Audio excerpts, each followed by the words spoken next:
Thank you very much.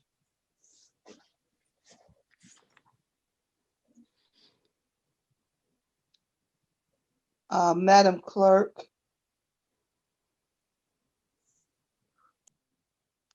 What's going on here? Madam Clerk? Yes, ma'am. Okay. I was watching for Jeffrey Ford to come back on. We do have a quorum though. Still have a quorum Someone without else him. jumped on now. Uh-huh. Well, Annie jumped on, but she's not a member of the committee. No, Kara Spencer is a member, and I just saw her. Carrie is, I missed her. Okay. Would you please call the roll? I'd like to call the meeting to order. Alderman Boyd, Alderman Vaccaro, Present. Alderwoman Howard, Present. Alderwoman Spencer, Present. Alderwoman Boyd, Alderman Muhammad, Here. Alderman Oldenburg, Okay. Alderwoman Navarro, Here. Alderwoman Middlebrook, Alderwoman Evans, Chairwoman Davis, Present. Alderman Boyd,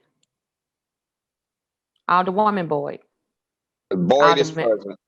Thank you. Alderman Oldenburg, Alderwoman Middlebrook, Alderwoman Evans. 7 present, you have quorum. Thank you very much. Madam Clerk, at this moment, I do know that Alderman Oldenburg and Alderwoman Middlebrook have asked to be excused. So noted. Thank you. Let's see here. I'll ask for a motion to approve our minutes from 5/20. I'll make So that. moved. Second. Been moved and second to approve our minutes from 5/20. Please call the roll. Alderman Boyd, Aye. Alderman Vaccaro, Aye. Alderwoman Howard, Aye. Alderwoman Spencer, Aye. Alderwoman Boyd, Alderman Muhammad, Aye. Alderman Oldenburg, Alderwoman Navarro, Aye. Alderwoman Middlebrook, Alderwoman Evans, Chairwoman Davis. Aye. 7 aye votes. Thank you. Today we will continue with having departments before us to make presentations. At this moment, I'm trying to contact Jamie Wilson, who was scheduled to go first. I'm not sure what happened. Parks Department is not due to 10 a.m. and it would be unfair to try to ask them to scramble right now. So it appears that we're going to wait just maybe a couple of minutes to find out what's going on with the street department. And if they're not available, we may recess and come back at 10. Madam Chair, the Director of Streets just joined the call. I saw just as I ended my sentence. There you are. Thank you. Sorry, technical difficulties. We were on, and then I realized we didn't have video feeding here, so we're back on. Thank you, sir. So welcome, Director of Streets, Jamie Wilson. You're scheduled to have a presentation from your department. I will leave it up to you to open up with whatever you'd like to have discussed in the beginning for your budget, and then you can introduce staff and or have them interject where you feel necessary. And then what the committee will ask questions after that. Okay, so please start. Okay. Again, I'm Jamie Wilson. I'm here with Todd Walterman. I think you guys can see us all from the video. And Kent Flake. Yes. We're here from the street department to discuss our fiscal 22 budget. In general, we are divided into 5 departments: the director's office 510, traffic and lighting 511, towing 513, street maintenance 514, and the refuse division 516. We have a modest change from the previous year of 39 million in our budget to 41 million. That's about a 5% increase, 2 million. Nothing really fancy this year as far as changes from fiscal 22. Our employee positions haven't really changed. So it's just mostly modest increase for salaries and payroll additives. So kind of open to questions. Each of the divisions is here to answer any, but there's nothing really added in fiscal 22. Okay, so I'll allow the committee members to ask questions. And we're going to start with Alderman Boyd. Sure. Thank you, Madam Chairman. Good morning, Todd, Jamie, and Kent. The street department is probably one of my favorite departments. I only have one concern about streets, and it's not directly as far as how it's managed, but the whole speed bump deal. Since it's become so popular, and the expectation is that the aldermen pay for it out of their capital, it's starting to really reduce the amount of capital that we can actually spend. So can you tell us, Jamie, on average, how much does one speed bump cost? And on average, how many speed bumps have been installed, monthly over the past couple of years? I would say the average, I guess it depends on the width of the street, but probably in general, it's $3,000, $3,500, I would guess, per hump, asphalt hump.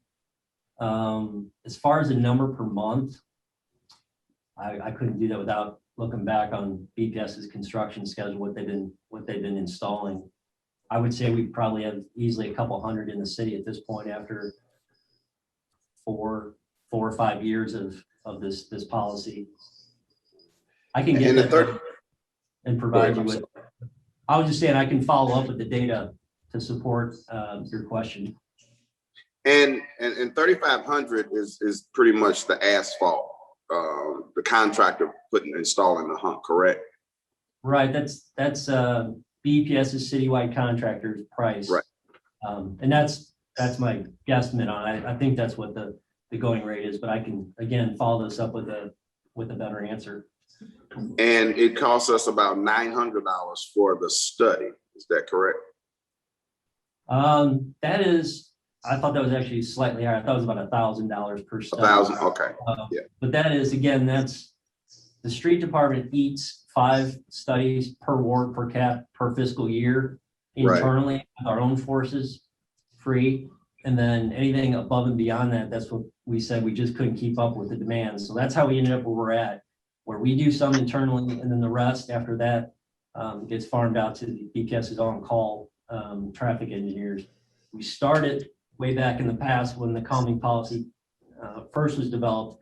We started doing all of the studies internally and then we couldn't keep up. So then we weren't able to provide for the aldermen. So that's where contractually the on-call traffic engineers came into play. And there was a year or so where they did all of them. And then as of last fiscal year, we said, we'll take back 5. Anything above that, one up in the same boat where I can't keep up with it. You guys have excessive delay waiting for the result of that. So that's where we're at. Currently, street does 5 per year per ward. And then it starts. And Jamie, typically on a 1-block street, and I guess some blocks could really be longer than others. I know I stay on Rowan Avenue, so I'm guessing my street is about 900 feet. Would that sound about right? There's some feet? Yeah, linear feet. Okay. Is that about right? Long block. For a block? That's a long block, yeah. That's a long block. So a typical block, how much is paving for a typical block in the city? You say paving? I'm sorry. Paving, right? If you want to resurface, repave the street. The cost. The length is 500. The length is 500 feet. Okay, Your cost is probably 12 grand. 12 grand is probably the cost for paving. 12 grand. So 3 speed bumps will be equivalent to paving 1 street. Okay. Only reason I bring that up is because people, it's almost like speed bumps are free. And when the aldermen have to, pay for it out of capital improvement, it takes away from us being able to pave certain streets. And certainly some streets are much longer, especially if you have a double block street like, Roosevelt and Terry to 56, 5700 blocks like that, it becomes even more. And I'm just trying to figure out, and I'm hoping that, we can figure out how to just keep it all in streets and that it doesn't come out of ward capital and do it that way, because they are popular. And I just find it difficult to manage a budget when people keep asking for speed humps. And then once we sit down with you guys to do the capital budget, excuse me, and it's real tight, and then people start asking for speed humps, we may not have any money to do the study or to do to actually install the speed humps. And then we end up being the bad people because we don't have any money for it. So I actually offline, Jamie, would like to sit down with you and talk about how we can actually come up with a citywide speed hump installation program where it's taken off the alderman, because, we're held accountable for almost everything, but it's not like we have unlimited funds, which also would mean that more money would have to be allocated to the street department to do speed humps, unlike ever before. So it's a good idea, has an unintended consequence with the alderman with that capital, but it also gonna have an unintended consequence for the street department. And I personally just appreciate it when we didn't have speed humps and then we didn't have all these problems. And we have to figure out a better citywide program to deal with the speeding other than just installing speed humps all over the city. Other traffic calming measures, we should consider, and maybe even see if we can get some matching funds from the federal government to do better traffic calming measures throughout the city of St. Louis so that we don't have to do as many speed humps. So anyway, that's my commentary. Again, I want to sit down and work with you that in a way that it works for, all the aldermen, not just me, but actually all the aldermen. So that's all I have, Madam Chair. Thank you so much. And thank you, Todd, Kent, and Jamie for all that you do for the city. All right, thank you. Alderman Vaccaro. So, excuse me. So are you pretty overall satisfied with your budget? Is mostly the reason I ask is generally these are, how do we find a way to fix if there's an issue? To answer that, so backing up to our overall, traditionally before COVID, we would come in, asking for increases here, increases there. Did that last year, had the pandemic hit. We weren't hiring anybody for a year.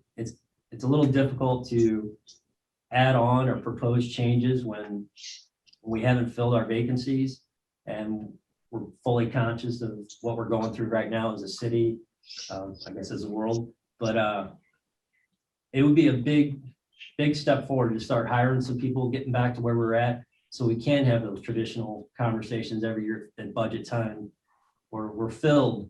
Our vacancies are filled and we're saying, hey, we're so busy, we need more positions, or we need more in our materials accounts. We know that we're in a better financial situation as a city that we can start asking for this stuff. It seemed a little out of touch with reality to come in at this point, propose a bunch of changes when we haven't been able to hire anyone before, until we fill those vacancies, or when the city's in a better financial state to start asking for additions. Is the money in your budget to fill all the vacancies? Yes. So when it comes to, I know we're short refuse drivers. Has there been an impact in that? I think we're authorized, we are authorized for 438 positions as a department. That's all 5 divisions. and we're over 100 vacant, and that's at the time the ink hit the pages that you guys are looking at. So that's probably changed since then, but we're over 100 vacancies department-wide. But those are in the budget, and we just need to fill them. Have we done, I mean, I guess refuge is, have we been able to get refuge drivers? Sure, yep, for sure. So, yeah, the new refuse guy here, right? So I've been deep into this. We had 52 slots filled yesterday of 67.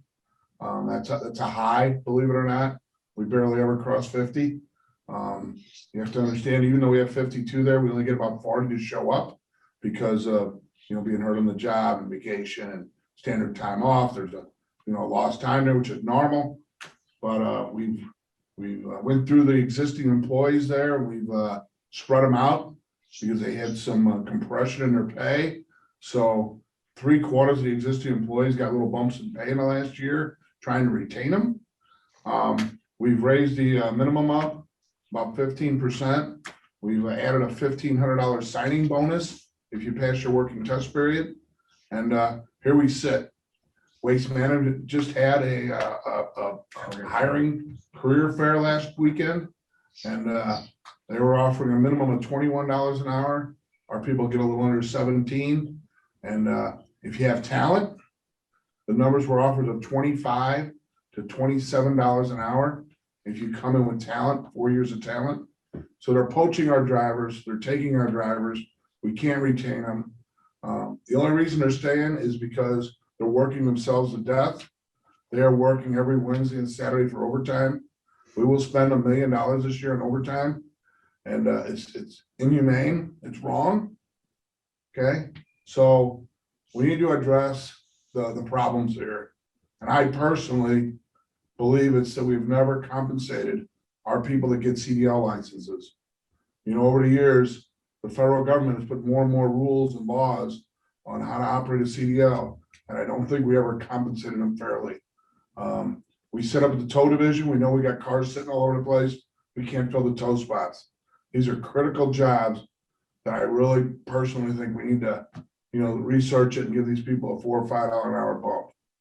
But it's the only way it works, Joe. We tried everything, Alderman. No, I get that. The only other thing I have, and these are just, how do we, so it doesn't sound like there's a lot you need us to try to move around and make things, but how we fix for trash trucks and street sweepers and equipment, and is any of that can be covered on any additional stuff? Can that be covered like we did with the fire department under some of the money coming in from the government, the relief money? As far as the trash trucks part, we're 4 or 5 years into the 10-year program with the trash fee increase on buying trucks. I think it was about 76 or 80 trucks overall over those 10 years. This year, we're planning to purchase 3 more trucks. So that part of it's been working for us. I don't know if you want to speak towards the sweepers. So the trash trucks, we delayed the purchase this current year because of the COVID budget. We were scared. So we held back 6 months in ordering them. So we have 8 new trucks coming in here in about 4 months. So our trash trucks are good. I want to tell you this last week, we just got rid of all the 2000 trucks that are not being considered daily drivers. And there's only 3 or 4 of them that are a 2007 model. That is huge to be able to say we now have a refuse fleet, that the oldest truck in the fleet is only 14 years old. And that is wonderful. And so it's set up for the trucks and the fleet to succeed down there at refuse. We just need labor. Ken can speak to the other equipment. Yeah, and street maintenance wise, your sweepers, your dumps for snow, that kind of stuff. We're actually sitting pretty good, other than we've got a few oddball pieces. We've got a concrete batch truck you've probably seen where it actually mixes the concrete on board. That one's getting old. Like I said, it's more of the oddball stuff, but overall, general operations, we're doing pretty decent on equipment. Well, what about, Ken, and then I'll end at this, but beside the street sweeper, what about the vacuum? I mean, the big thing always during leaf season, the equipment's always broke. Have you done anything, or do we need to try to find a way to fix the vacuum truck or something? Or I just met with a guy last week with another vacuum. The problem is we had these old ones from the 80s, which you can't legally make anymore, that were phenomenal at the job they did. And we got that newer one, 4 years ago, with the kind of elephant trunk that comes off the side. And it does a very good job, but it's very slow and very methodical, just the way it works. So I keep hitting all these guys up, trying to see if anybody has anything out there that is more efficient than what we're currently using. The problem is, at the end of the day, you're spending $150,000, $200,000 on something I get 3 to 4 weeks worth of use out of, maybe 6 at most. And so it's always trying to find something that's actually useful for something else that we can use more than 6 weeks out of the year that would actually help us in the rest of our operation for that big a price tag. well, I know, but those 6 weeks, unless we go to a different system and let people just bag them, those 6 weeks are probably 6 of the most complaining weeks. But then,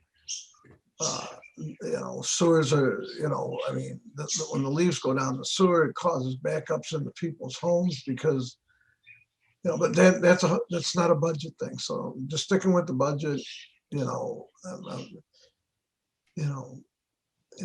there's nothing in the budget you guys feel we need to find to try to fix anything. It sounds good. So at least I believe that. So I will end it at that. But I appreciate it.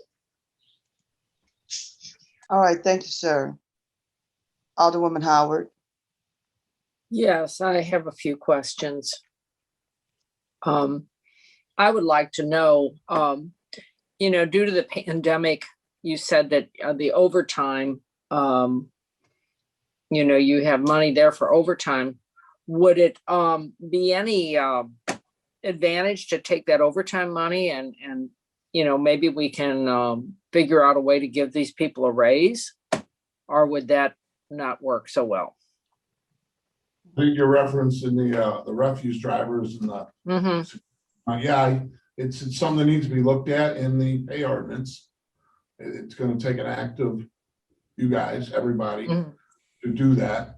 But, speaking as a whole, you can't just change one without affecting the others. Right, so right. It's become a citywide package that needs to be looked at.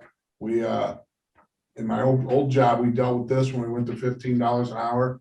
We're still dealing with points of compression where we brought people up to 15, and there's people immediate up front of 2 or 3 steps that are all crunched in there now, that adjustments are still being made. So it's a big picture item, but it needs to be done. Right. When I compared us to Waste Management, we do offer one heck of a pension program that has a big value to it, but these young people can't see that anymore. And there's See, no that was value. the next question. Go ahead. I'm sorry. Yeah, they don't appreciate the value of our pension. Nobody seems to care about that when you're offering it up. They hear 401k, they hear some dollar per hour, and they're jumping at it. So yeah, they don't know that we're all probably going to live to be 100. So if we're good. The other question I have is on street paving and maintenance. It just seems to be really far behind. I get a lot of complaints, and my pat answer is we're behind because of COVID. We can't get people to work. Is there any plan to try to address this a little more expediently? I know, the weather and, what have you has all impacts these things, but, the streets are really in bad shape.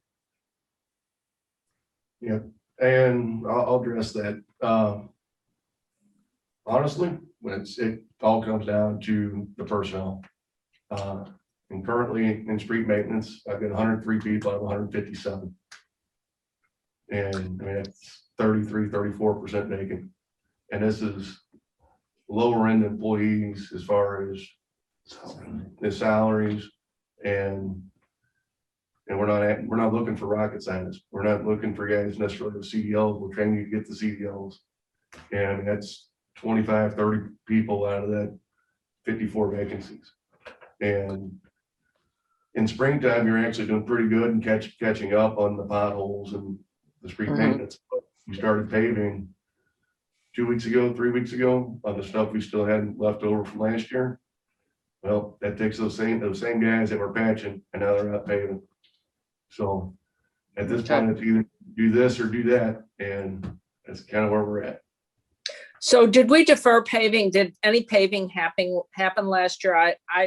I really think there was none in my ward, but I just was wondering, was there any paving going on at all for during the pandemic? Yeah, actually 2019, we had a ton of work. A lot of that got carried over. And if you happen to be downtown last year, you would have noticed Ameren gave us a little over $1 million, I think, in order to do a bunch of paving downtown after they finished up their projects. So actually, I know downtown is in pretty good shape, but you know, I'm not downtown, and I have to answer to my constituents. They're here in the 14th ward, and it's rough. So I just was wondering, and I guess when we meet in our budget meetings, we'll have a better plan and can zero in on that. But I mean, I guess overall, how do you see, are you going to get to most of the jobs you have planned? We have about 20 streets or alleys currently left over from last year. I anticipate to finish those in probably the next 30 days. So as soon as we start meeting and people start solidifying the paving list, we're going to be right out there probably the next day. If I get somebody to tell me I want to do this, this, and this, we're probably going to be starting in that ward or a ward probably the next day. Okay, I'll get my list together and check it twice. All right, thank you. That's all I have. Thank you. Alderwoman Spencer. Thank you, Madam Chair. Could we start by just understanding the roles of the folks in the street department? I see Todd Walterman over there, but I have no idea what, I mean, I'm assuming by what you were talking about that, and by rumors that you're involved in the refuse department, but could you introduce yourselves and your titles? Yeah, I'm Jamie Wilson, Acting Director, technically Traffic Commissioner. This is Todd Walterman, Refuse Commissioner, and Kent Flake, Commissioner of Streets. Well, congratulations, Todd. I guess this is how we find out your new role. Well, it was in the paper. It was in the news 2 weeks ago. But well, I must have missed the blip. Well, anyway, so now I know who to contact for refuse, right? Yes, ma'am. Excellent. All right, great.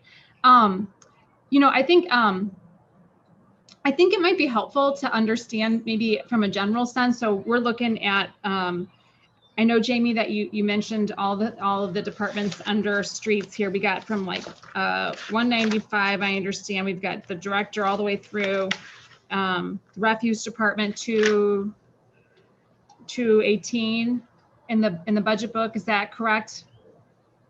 Yep. Okay. Did you want a description of each of the divisions?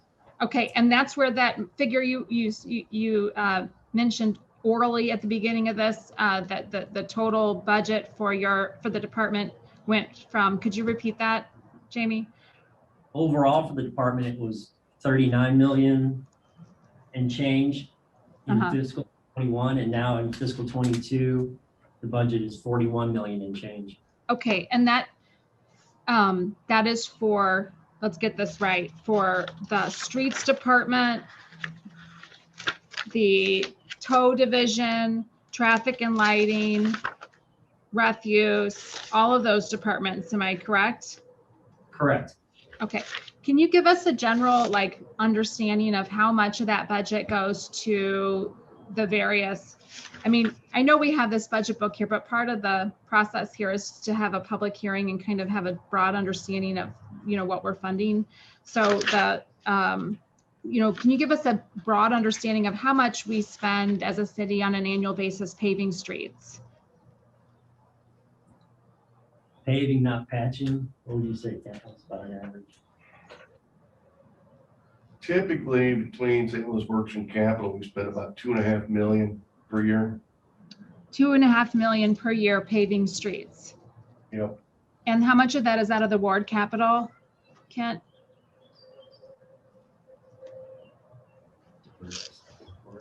Oh, I'd say just ballparking, I think about 1.3 to 1.5 million is St. Louis Works. Another million is Capital at this point. Okay. And how much of that is done internally versus under contract? All of that is internal. All of that's contract or internal? Internal. Okay. So 2.5 million for a city our size is, how would you say that compares nationally? I mean, I know Kansas City, for example, has a paving budget of, I believe it's over $10 million a year. Would you say? I'm not sure how it compares nationally. We are one of the only municipalities that actually does its own paving. Okay. I did research on this about 7-8 years ago. And our cost at that point was about $7 or $8 a square yard. And that included labor, material, equipment, etc.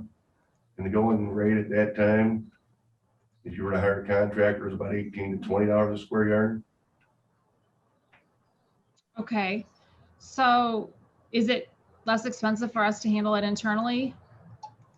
It was last time I checked. I would assume that is still true. That was about 7 or 8 years ago. Is that right, Kent? Yeah, it was probably 2012, I think, is when I did the research on that.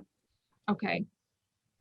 It would be, so the ward capital, the kind of what we pave on an annual basis is determined by conversations with the alderman and the street department, correct? Like in those meetings, how is the 1.3 St. Louis Works? Is that similar? Does that all go through the kind of request on an aldermanic basis? That is correct. Do we have a 5 or a 10-year plan on paving roads in the city of St. Louis? Not at all. And, it's unusual for a city to not, have a plan like that, a citywide and a budget that would sort of be able to tell our residents what we can and can't expect. So I would argue that, we're wildly anemic in our streets budget for not having a, sort of a 10-year plan for paving and infrastructure upgrades and letting our residents know that we are investing in their streets. Where does the 2.5 million come from? Do you know? Is that just from the general fund? About $1 million from the general fund. That other 1.3 to 1.5, that's from St. Louis Works, which is a utility tax, and there's a DMV tax in there also. So there's a couple of other funding streams directly related to streets. The gasoline tax, for example, which I believe generates around $8 million a year for the city of St. Louis. I could be wrong on that figure, but it's significantly higher, I believe, than that 2.5 million. And then of course we have parking revenue. Do any of those funds go into actual infrastructure investment? Not with us. No, they go into general revenue. All those funds drop into general revenue and then it's budgeted out through this process. Well, I just like to state on the record that I just think that's very unfortunate. We generate funds out of our streets by way of gasoline tax and parking revenue, and that those funds are not going into the very infrastructure that allows us to generate those funds.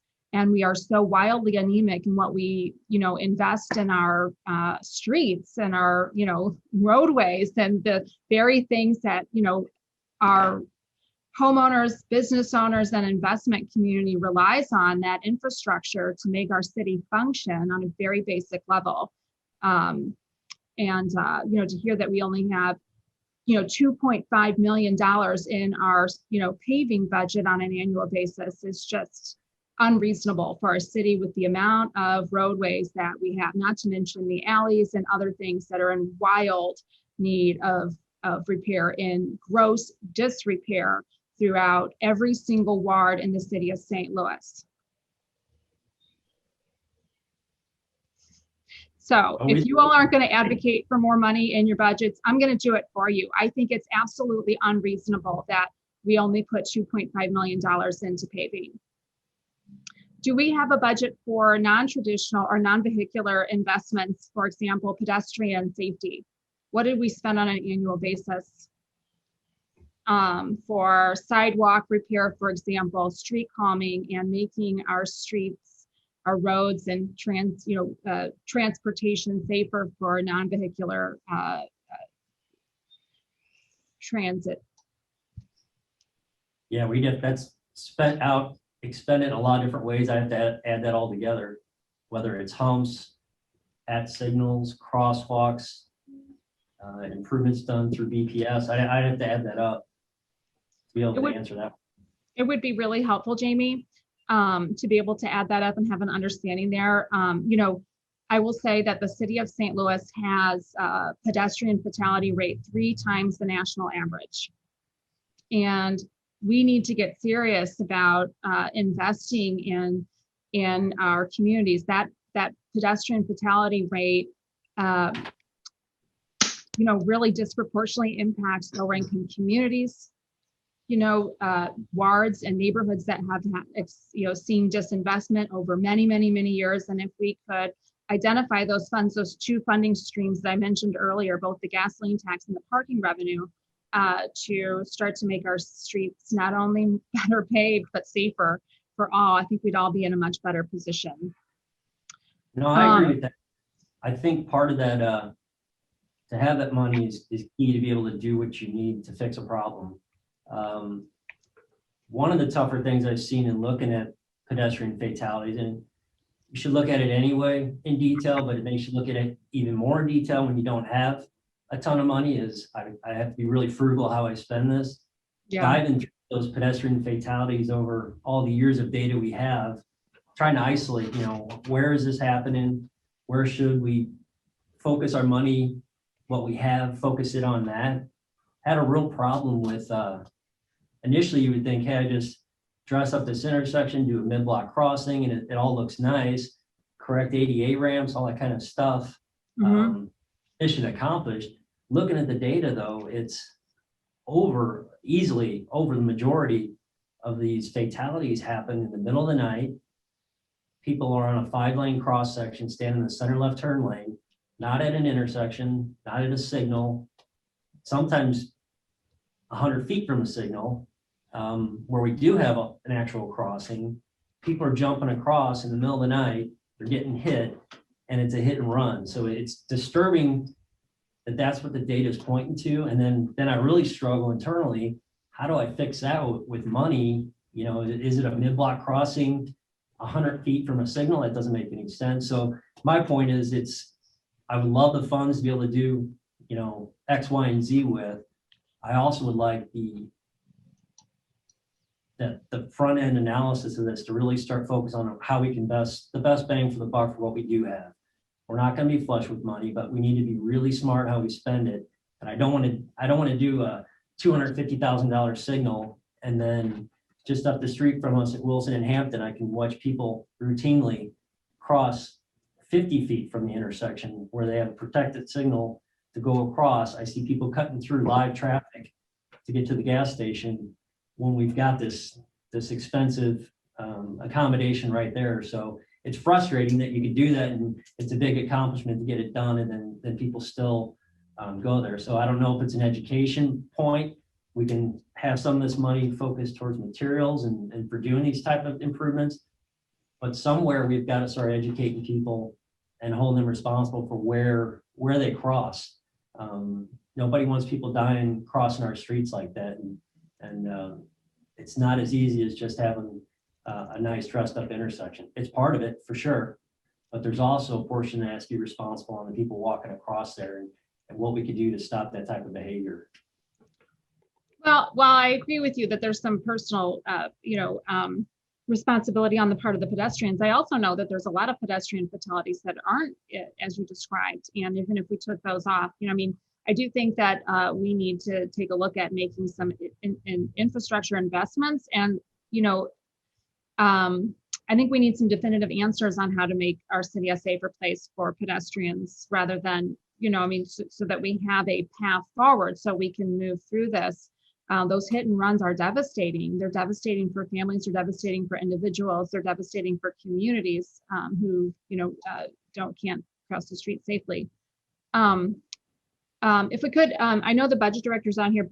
Paul, would you mind just hopping on and letting us know what the total from the gasoline tax and from the parking revenue, the money that we generate on our streets is, just from a general sense? If the budget director's there. Are you there, Paul? Yeah, right. In general revenue, we get about $8 million per year from. Say that again, Paul. In general revenue, we receive about $8 million per year. That's from the gasoline tax? Yes. Okay. We also have a portion of that, and then an additional $630,000 in capital for a piece of that gasoline tax. So 8.6 million? Yeah, I'm looking up the revenue book right now. Our estimate for this coming year was 8.2 in general revenue, and then you had another $600,000 in capital. Great, and that's going to be going. The state increase is just going to impact the state's portion, or does that trickle down to the municipality, Paul? It should track down because the Constitution lays out how the distribution is going to happen. Now, when you look at those revenues, we're going to. And if you look back to the last 10 years, it's based on census appropriation. So while you will see an increase resulting from the increase in the tax, which is a good thing, you can also expect to have a readjustment based on the new census figures.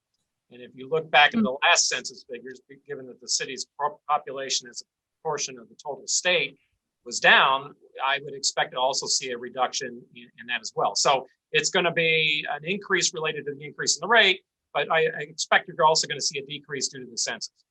Okay, so we get 8.6 million out of the gas tax, and what do we get out of parking? What do we generate, and then what do we get?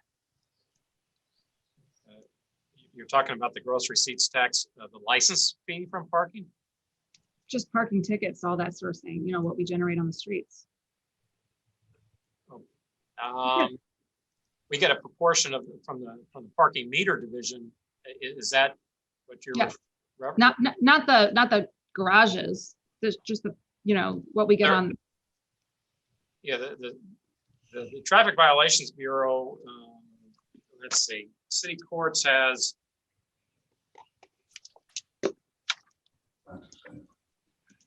Well, I think it's the 40% from the parking division. Well, I think we're talking about traffic violations. Yeah, we do get the 60-40. I mean, the 40% from the parking division. Paul, maybe this is a question for a longer discussion. I guess my point is just that we have, a lot of money coming in generated on the streets of St. Louis, and that we're not putting them back in. So, I just think that there's a big disconnect there, and we all need to be aware of that and be working to fix it. Because if we aren't paving the streets for our residents, they're going to leave. And if we're not doing that basic level of upkeep to the roadways that people need to get around here, and we're going to have a hard time keeping residents with this 2.5 million, and it's just up to the alderman to decide which streets we're going to pave on a regular basis. I mean, I'm not a street engineer, and I'm happy to choose the ones that work best in my community, but on the other hand, we need a 10-year plan, and we need, to be able to communicate to the investment community, those who are thinking about, making significant investments in the city of St. Louis, where we're going to be shoring those up with some infrastructure, and that we have a serious approach to how we do business here. And then I just don't think that with $2.5 million going into our streets that we're doing that. So I don't want to take anybody else's. I'm taking up a lot of time here. I think, Todd, your point about pay raises is not lost on any of us. I think, again, we need some real hard data here on what, if what we need to do is raise those salaries. I think it would be helpful to come to this hearing with an actual ask, what the national rate is or what we need to be paying. I think we all know that we do not pay city employees competitive rates across the board, and hiring is very difficult right now in a general sense. So, you know, if there's a specific ask, there's a way that we can do it better, please direct us, let us know, because we're not in a position to obtain that information, but you are. Lastly, I'll just say I had a question for Paul in one of the previous hearings about monitoring. There was some budget for monitoring vehicles of some, and I was asking if we actually monitor the whereabouts of vehicles in our street department, our towing department, the street sweepers, the refuse, and that sort of thing, so we have an understanding of where they are, what houses or portions of routes get skipped sometimes. I know there are tough turns sometimes that tend to get skipped more than others, and having some kind of digital monitoring would be helpful for us and for the city to understand where that's happening on a more frequent basis. Yeah, Jamie, that's that item that we added to your budget this year. Oh, is that right? No, the FY22 budget, yeah. In communication. Right, it is in our fiscal 22 budget. That was one of the budgeted in our director's office, the 510 number you're seeing there on page 195 is enough to cover in one of those line items for communications and contractual services. We've got a monthly bill of approximated $35 per month per device. So that's about 300 devices in the street department as far as real-time monitoring, and that's a software subscription annual cost for maintaining that service for exactly what you're talking about. That's that line item that goes from 2,000 to 131? Yeah, I think there was something else that added in there, but I think we had about $126,000. If you back that down, it's, I think, 300 devices at $35 a month. I'm glad to hear we're doing that. I think, you know, it just would be helpful to understand where those things are getting missed and how we can better improve those, the delivery of services. For sure. Alderwoman Spencer, I hate it, but I have to cut you off. Madam Chair, that was my last one. That was your last one? Yes, thank you, Madam Chair. Okay, thank you.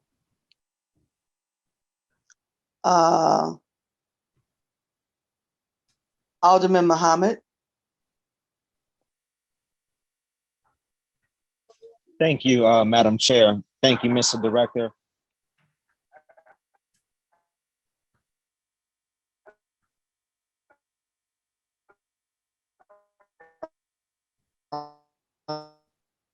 I won't ask too many questions. I'll do it privately because I know Randy, it's good to see the department as well. You're going in and out there on this side. I don't know. Why we can't hear you.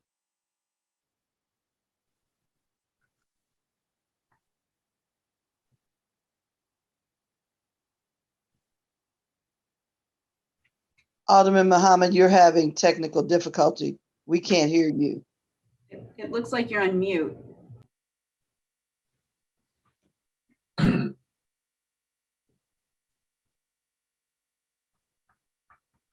He was going in and out. I think he's just having problems.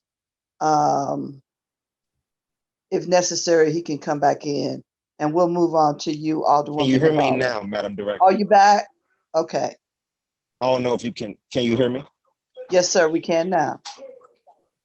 Thank you. Thank you. I won't ask too many questions. I know we're short on time. I do want to know if the acting commissioner of refuge, if he's still on board with the department. Yep, Randy's still there. Randy's the deputy commissioner.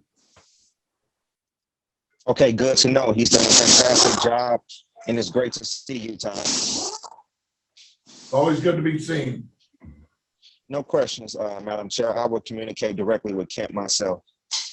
All right, thank you, sir. Alderwoman Navarro. Thank you, Madam Chairwoman, and thank you, Jamie, Kent, and Todd, and you all have really important jobs to do, very important to the city, and thank you for all your hard work. I do have a few questions. One, just going back to this idea of having a 5-10-year plan, knowing, you know, like what the schedule is for which streets, maybe that's based on usage, population, age of the street, that sort of thing. What would it take to get something done like that? Is that something we can do internally, or is that something that would have to be contracted out for some sort of street assessment? walk through your Takes longer. concept? We currently have what we call pavement management system. All that essentially does is rates streets on a scale of 1 through 10. It factors in the classification, whether it's a residential or whether it's a major arterial. At some point, I mean, that information there is pretty easy to get, but then you have to cross-reference that because our program is just going to say this road is really bad, but there might not be anybody that lives on that road or actually drives that road. So at some point, you got to go across that with whether traffic counts, population, which our numbers are pretty easy to get as far as a base rating and that kind of stuff in order to be able to overlay that with population. I don't think it'd be that hard, but it's not that easy either. You know, it's there's a lot of factors that would actually come into actually making a list that was actually decent instead of just a bunch of numbers on a piece of paper. Yeah, I mean, it seems like that would be really helpful. And I understand just because of the lack of funding or, you know, inconsistency in that, you know, we'd have to be able to act on those assessments and keep them up to date as well. But it does seem like that would be really, really helpful overall. I know that there's, so the other funds that we also get, there's the federal grants. And I don't know if somebody could just walk through what are those different buckets of federal grants that we regularly apply for some of the major projects. We have first one that we use a lot is called Congestion Mitigation Air Quality, CMAQ, CMAQ. That's one that we typically use. That's about the only way realistically a city like us, or actually a lot of cities do this. It's very expensive to rebuild a traffic signal. You know, it's $250,000 from start to finish. You say to rebuild a traffic signal? To rebuild a traffic signal is about $250,000 per intersection. Okay. So a lot of times we use those federal grants for CMAQ to do corridor wide improvements. That's multiple intersections on a stretch. So maybe 8 to 10 signals will be kind of a standard CMAQ project. And in doing so, you rebuild all your signals. But in order to qualify for those CMAQ funds, there's 5 counties in the area that compete for those through East-West Gateway. So there may be only $35 or $40 million available for the whole 5 county spread. So it's very competitive. They evaluate all the applications for those funds to evaluate what's their bang for the buck.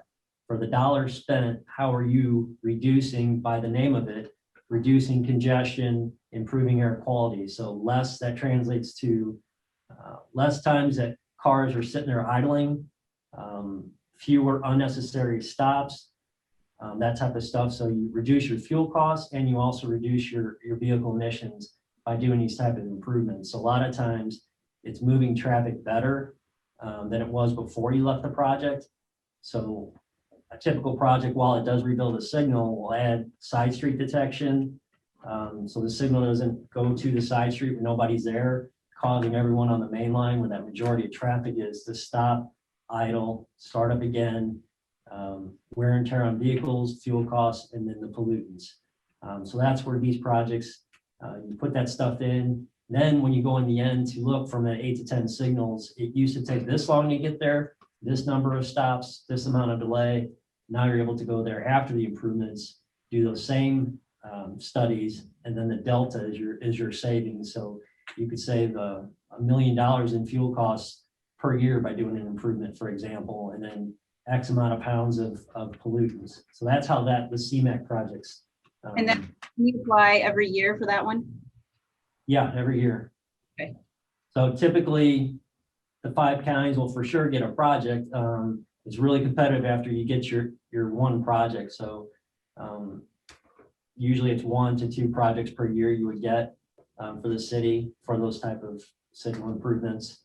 And then I say signal improvements, it's everything touching the signal. So it's the push buttons, the ADA ramps, all that type of stuff. So that price, $250,000, is probably nowadays a little bit higher. It's probably $275,000 once you start doing all that stuff. Things are just increasing costs and increasing standards on what type of accommodations you provide at the intersections. But So CMAQ is one of the federal grants. There's another one, STP, which is Surface Transportation Program. That is not as much about moving traffic like CMAQ is.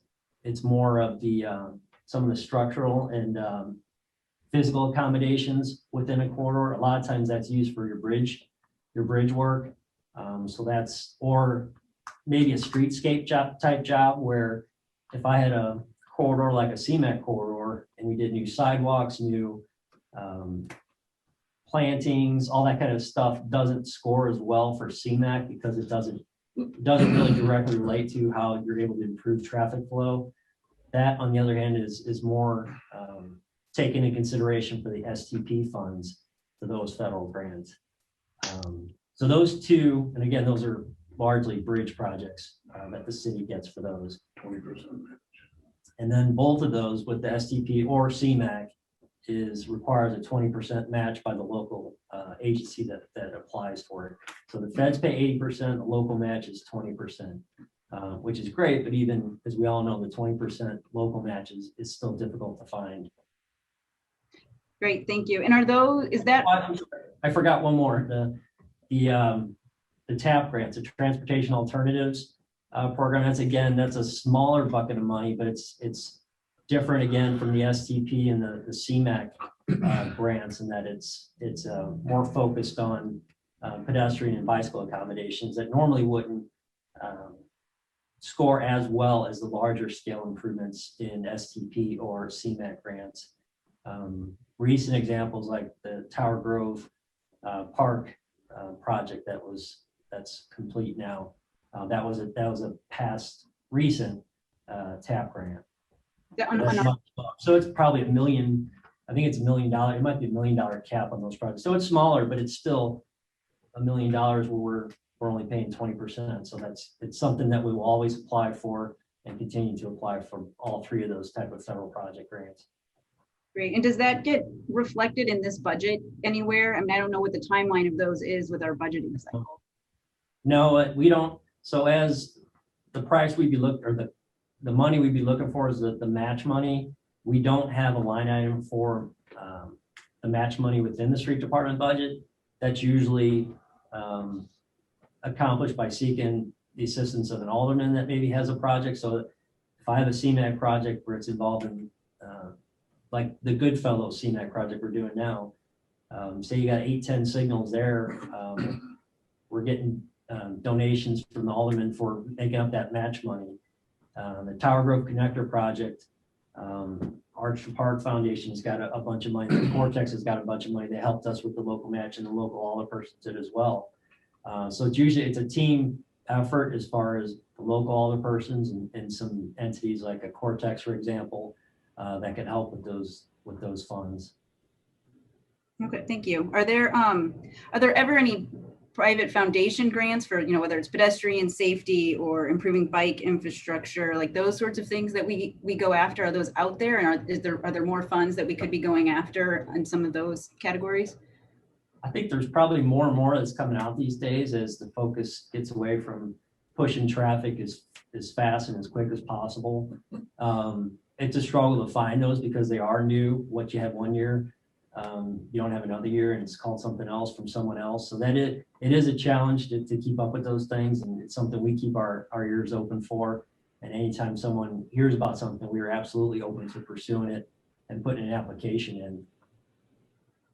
Great, thank you. And then, I know we talked earlier a little bit how, there's a lot of equipment that might be great to have, but, whether it's the leaf collecting equipment, and I know I've reached out before to Kent about various things, various types of alternative pavers or pervious pavement. And I know there's a lot out there, and some of it's better than others. Is there ever an opportunity for us to pool resources with some of the other municipalities where, especially like those vacuum trucks for some of the pervious pavement? Maybe it doesn't make sense for us to invest that much money, but if if we're doing it with U City or somebody else, is there any sort of funding collaboration that can happen for some of these pieces of equipment?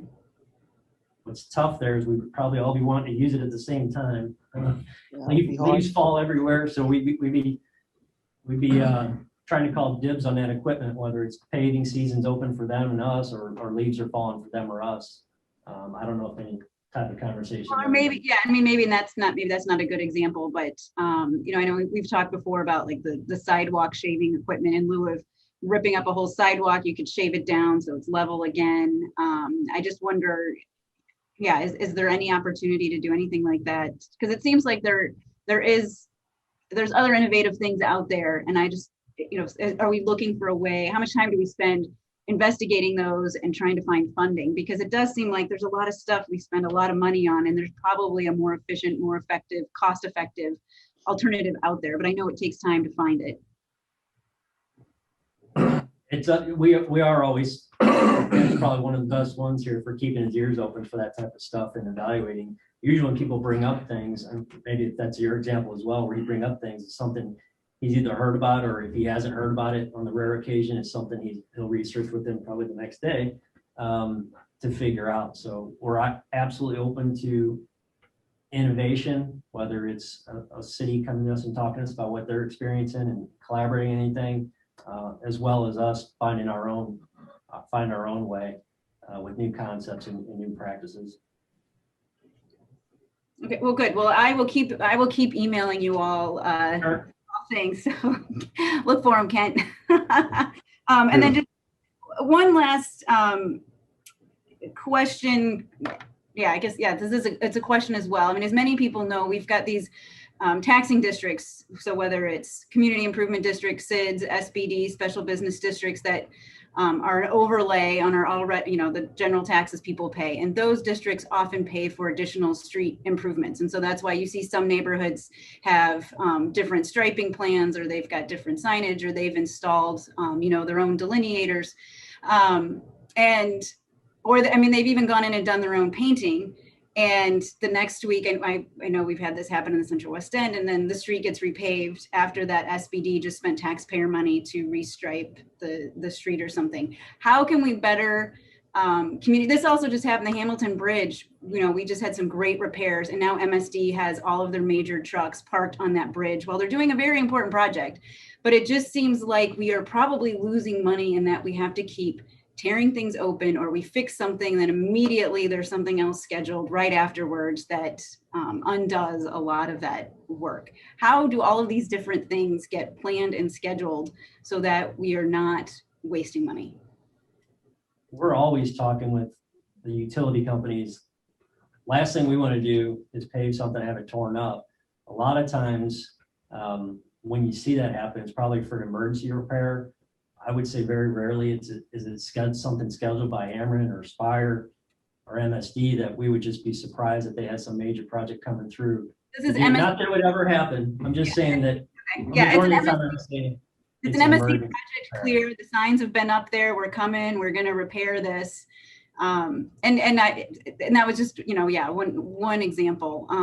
But I don't know, you know, when the SBDs put in a request to do something, whether it's a lighting project or, you know, some striping, you know, they go and they get a permit for it. And I just don't know that that's ever looked at in a calendar of what else is coming. So, I mean, I guess that's just mostly a comment that it would be great to have more coordination there so that nobody's redoing work. And I guess the other thing I would just say about that too is because we do have these special taxing districts in certain parts of the city, it's also leading to a lot of the disparity when you drive from one neighborhood to another, why you see such drastically different quality of streets, of intersections, of ADA ramps, you know, and it would be great for us as a city to figure out how to provide those services equitably, because while I'm really grateful that we have these additional taxing districts that can provide these services when the city can't, you know, I wonder what the long-term goal of that is, because a lot of these taxing districts now feel like they have taken on what would normally be done by the city because our resources are stretched so thin. And it's just going to lead to this very lopsided application of city services and lopsided application of just basic maintenance and capital projects. So, you know, I'm not looking for an answer to that today, but I think it's just something we have to consider in terms of how these are getting done, and having some sort of citywide plan for where are the needs the greatest, where's the funding being applied, And ultimately, I think that's got to be somewhat detached from this word capital. I mean, as Alderwoman Spencer said, we should be spending much more money on this, and relying on aldermanic funds, which are already stretched between so many things, is just not an adequate way to fund all of these really important, necessary, really important needs in our city. So thank you again for your time and for all of your work. And I appreciate everybody working really hard on really thin budgets. So thank you. No more questions. Thank you. Alderwoman Evans. Oh, shoot, she's not here. I'll never check. Okay, so I saw 3 alderpersons come in and out. If anyone needs to ask a question, please raise your hand. If not, I'm going to move on.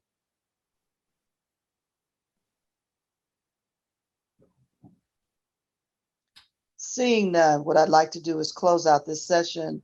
Madam Chair, I apologize. My hand was raised. Maybe you can't see it. I can't see it. I'm sorry.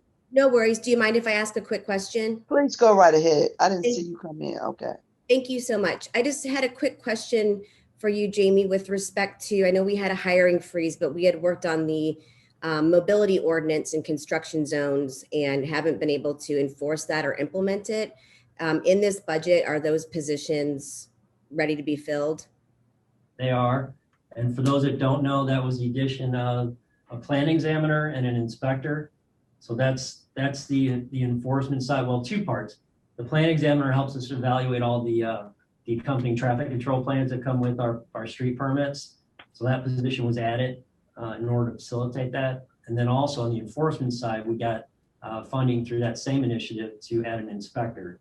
So those are both in our fiscal 22 budget, and both are ready to be filled as soon as we can. Great. Thank you so much. For sure. Okay, thank you. So, Madam Chair. Go right ahead. Thank you. I'm sorry. I want to be respectful here. Just very quickly, Kent, back in 2018, we talked on the Public Utilities Committee about a plan for street repaving that was in coordination with the utilities, so that we weren't repaving streets and then having utilities come through and tear them up immediately and then replace with concrete patches and things. Were we anywhere further down the line about kind of planning those things out, or having a better overarching plan, I guess, as we go forward on these things? Oh, I'm trying to remember. That kind of got crossed with the 5G initiative. There was a group that was working on the 5G stuff where, was it dig once is what they were calling it. Yeah. I'm not really sure whatever happened to that. On our side, we haven't changed much at all, other than we do our best to communicate. And every day I talk with Water, every day I talk with Ameren, every day I talk with Spire. Anytime we're paving a street now, like weekly, we've got where we're sending out a list to at least the major contractors or utilities, just to make sure. I know we've had issues in the past, but I think as Jamie mentioned earlier, if you pave a street today and they happen to find a gas leak tomorrow, right, not gonna go fix that. Same thing as a water main break. But just on our end, we've just been doing everything we can to actually communicate that. Like I said, I probably spend no less than like 5 to 10 hours a week just talking with utilities about this job, that job, or some other job. Sure. So, okay. All right. I was just curious, and I know it's also a capacity issue probably to break all of those silos down, and emergency events aside, that's always going to be an issue, but for planning and all of that. Okay, I appreciate it. Thank you, Madam Chair. You're welcome. Alderwoman Evans, I see you're back. Did you have any questions? No questions at this time. All right, thank you. Director Wilson, I wanted to thank you for being before us today. and all your staff members. But I also just want to close. I don't have a question, but what I want to do is, I know that there were a number of new alderpersons listening in, and when they go through their budget process, you'll have an opportunity to talk directly and get a little bit more understanding about these various departments. Also, sharing with the public the understanding of our infrastructure in the city of St. Louis is extremely antiquated. And we're going to see some serious problems in the future, more so than we're dealing with now. And we have a number of different committees, not only on the local level, but on the state and federal level. And infrastructure is a #1 topic right now. And prayerfully, we will have some additional funds coming our way to help with some of it. I'm going to only ask for one thing. And Director Wilson, could you have someone add on to your city website the various agencies that work in conjunction with you? Because you do have, I can think of 3 nonprofits that work on traffic calming, and they work directly with communities and East-West Gateway. So people know and understand all that is involved. And so it would be helpful if you could list those on your city website. What do you think about that? I'm surprised they may not be on there right now. I saw some, but not all. One spot. So I think maybe Yeah. to your point, we had some sort of a partners page with a nice list of folks that are doing that. Okay. Right. Yeah, it just helps. The more information that's available. But I do appreciate your efforts. For most people, if you don't know, Kent understands concrete and asphalt better than most. I think he can smell and tell you when it's going to need repairing. And you do keep us in order. Even when people complain, you'll say, oh, no, this is not ready yet. We can go a couple of more years. So I thank you for that insight. All right. Anything else, sir? Jamie, did you need to close out with anything else? I appreciate your time. All right. Thank you all very much. Thank you. Thank you. Committee, as we are transitioning to the park, where am I at here? To the Parks Department, Streets and Parks. I wanted to share with you that you will be getting a new schedule. Public safety will be coming back before us for the final 4 departments that they have that need to speak to us. So the board clerk will get that out to you, and it's still going to give you a week notice on when they're coming back. So today it's 10, 15, 16. We still have 2 more departments to come before us. And I'm going to have to be a little more strict, and we're going to have to reduce our time to 5 minutes because I want everybody to be able to ask questions and not say no questions because the time appears to be short. So, Mr. Hayes. Good morning, Chairwoman, excuse me. That's okay. So Director Greg Hayes is going to handle everything for the Parks Department and introduce his staff as needed. And I am going to let you go right ahead, sir, and open up. Thank you, Alderwoman. I will introduce my staff, and I would say it's a privilege to be on the Ways and Means Committee presentation today, and we thank you for your time. On the call, I got your email yesterday, Alderwoman. We're going to go Parks, Recreation, Forestry, and then Soulard Market, Brightside, St. Louis, if you will. And that way, I'll just give a brief summary at the beginning. Kim Hagley, Commissioner of Parks, is on the call. Greg Jones and Chris Gedden are in Commissioner Evelyn Rice's stead. She is out on extended leave at this time, so they will, the 2 of them will assist with that. Alan Jankowski, Commissioner of Forestry, is on the call.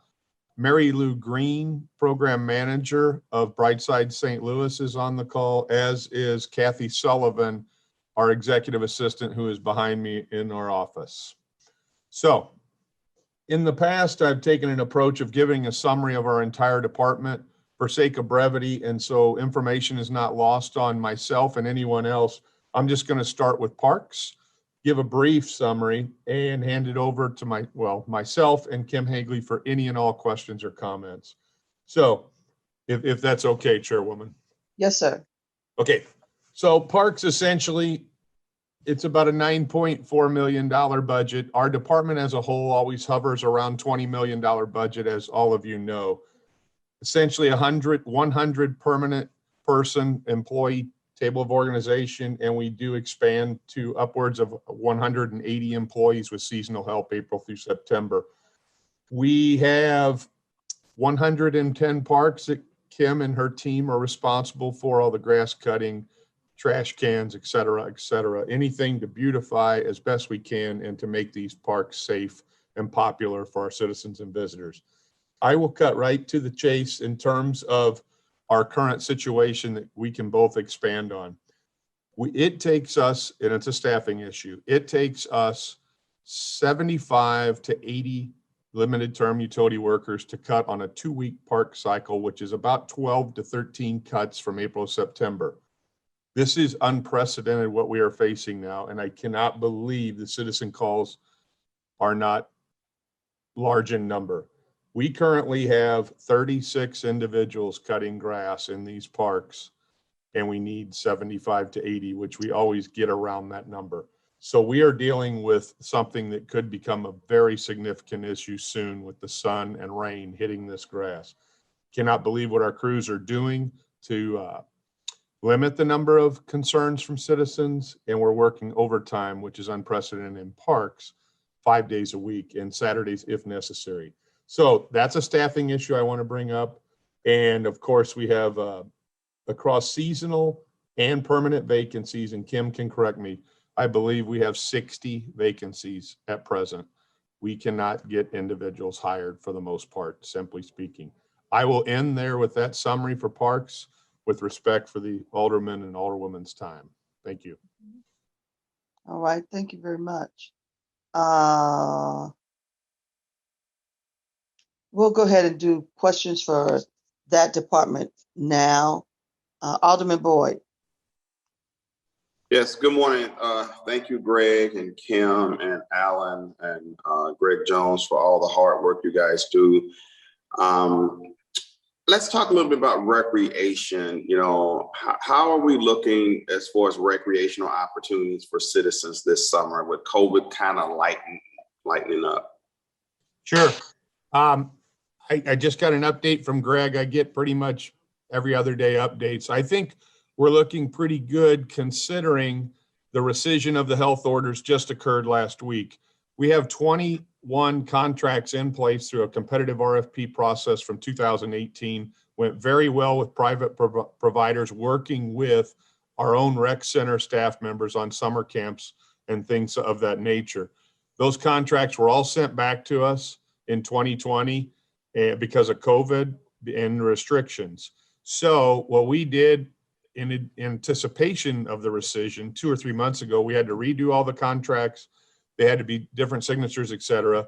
And so we've reached out to those folks. We have some of those folks aligned for this summer. Others said it works better for them in July, August. So we're working with them. We're also trying to get rec assistants hired. Greg and Chris can correct me, but since we're talking about recreation now, we have numerous vacancies. We may have upwards of 35 rec assistants due to the hiring freeze. We haven't been able to get hired. And a lot of that is attributable to police record checks, quite frankly. They're not getting them, and it's tough for them to go to the city and county. So our pools are not opening on this coming Memorial Day. So we have concerns there, but we do have programming in place. We're working on that as a work in progress to do the best we can internally and through private providers, and we can provide that information, Alderman Boyd. Okay. Greg and Chris, thank you. Oh, sorry. Go ahead. I'm sorry. I apologize. No, you're fine. I didn't mean to cut you off. Were you finished? Yes, sorry. Yes. Oh, okay. Let me go into, because I want to be respectful of the chairman's 5-minute limit. So on Forestry, there's 60 vacancies. What is the challenge with trying to get those vacancies filled? You mean parks, correct, Alderman? Okay. 60 vacancies in Parks Department alone. Oh man, what does Forestry look like with cutting out in the community? How many vacancies you have there? They have vacancies as well. Alan, where are you in terms of seasonal vacancies? Where you should be, and what's your number? Right now we have 30. We want to be up to 70, so we're about 40 short right now. Just on part-time employees. And what's the challenge to hire more people? Well, I'll speak first if you don't mind, Alan. Alderman, we're just not getting folks. You can live in Arnold, Granite City, Chesterfield, Wellston. It does not matter for seasonal employment. You don't have to be a city resident. So there's no deterrence there, so to speak, to hiring.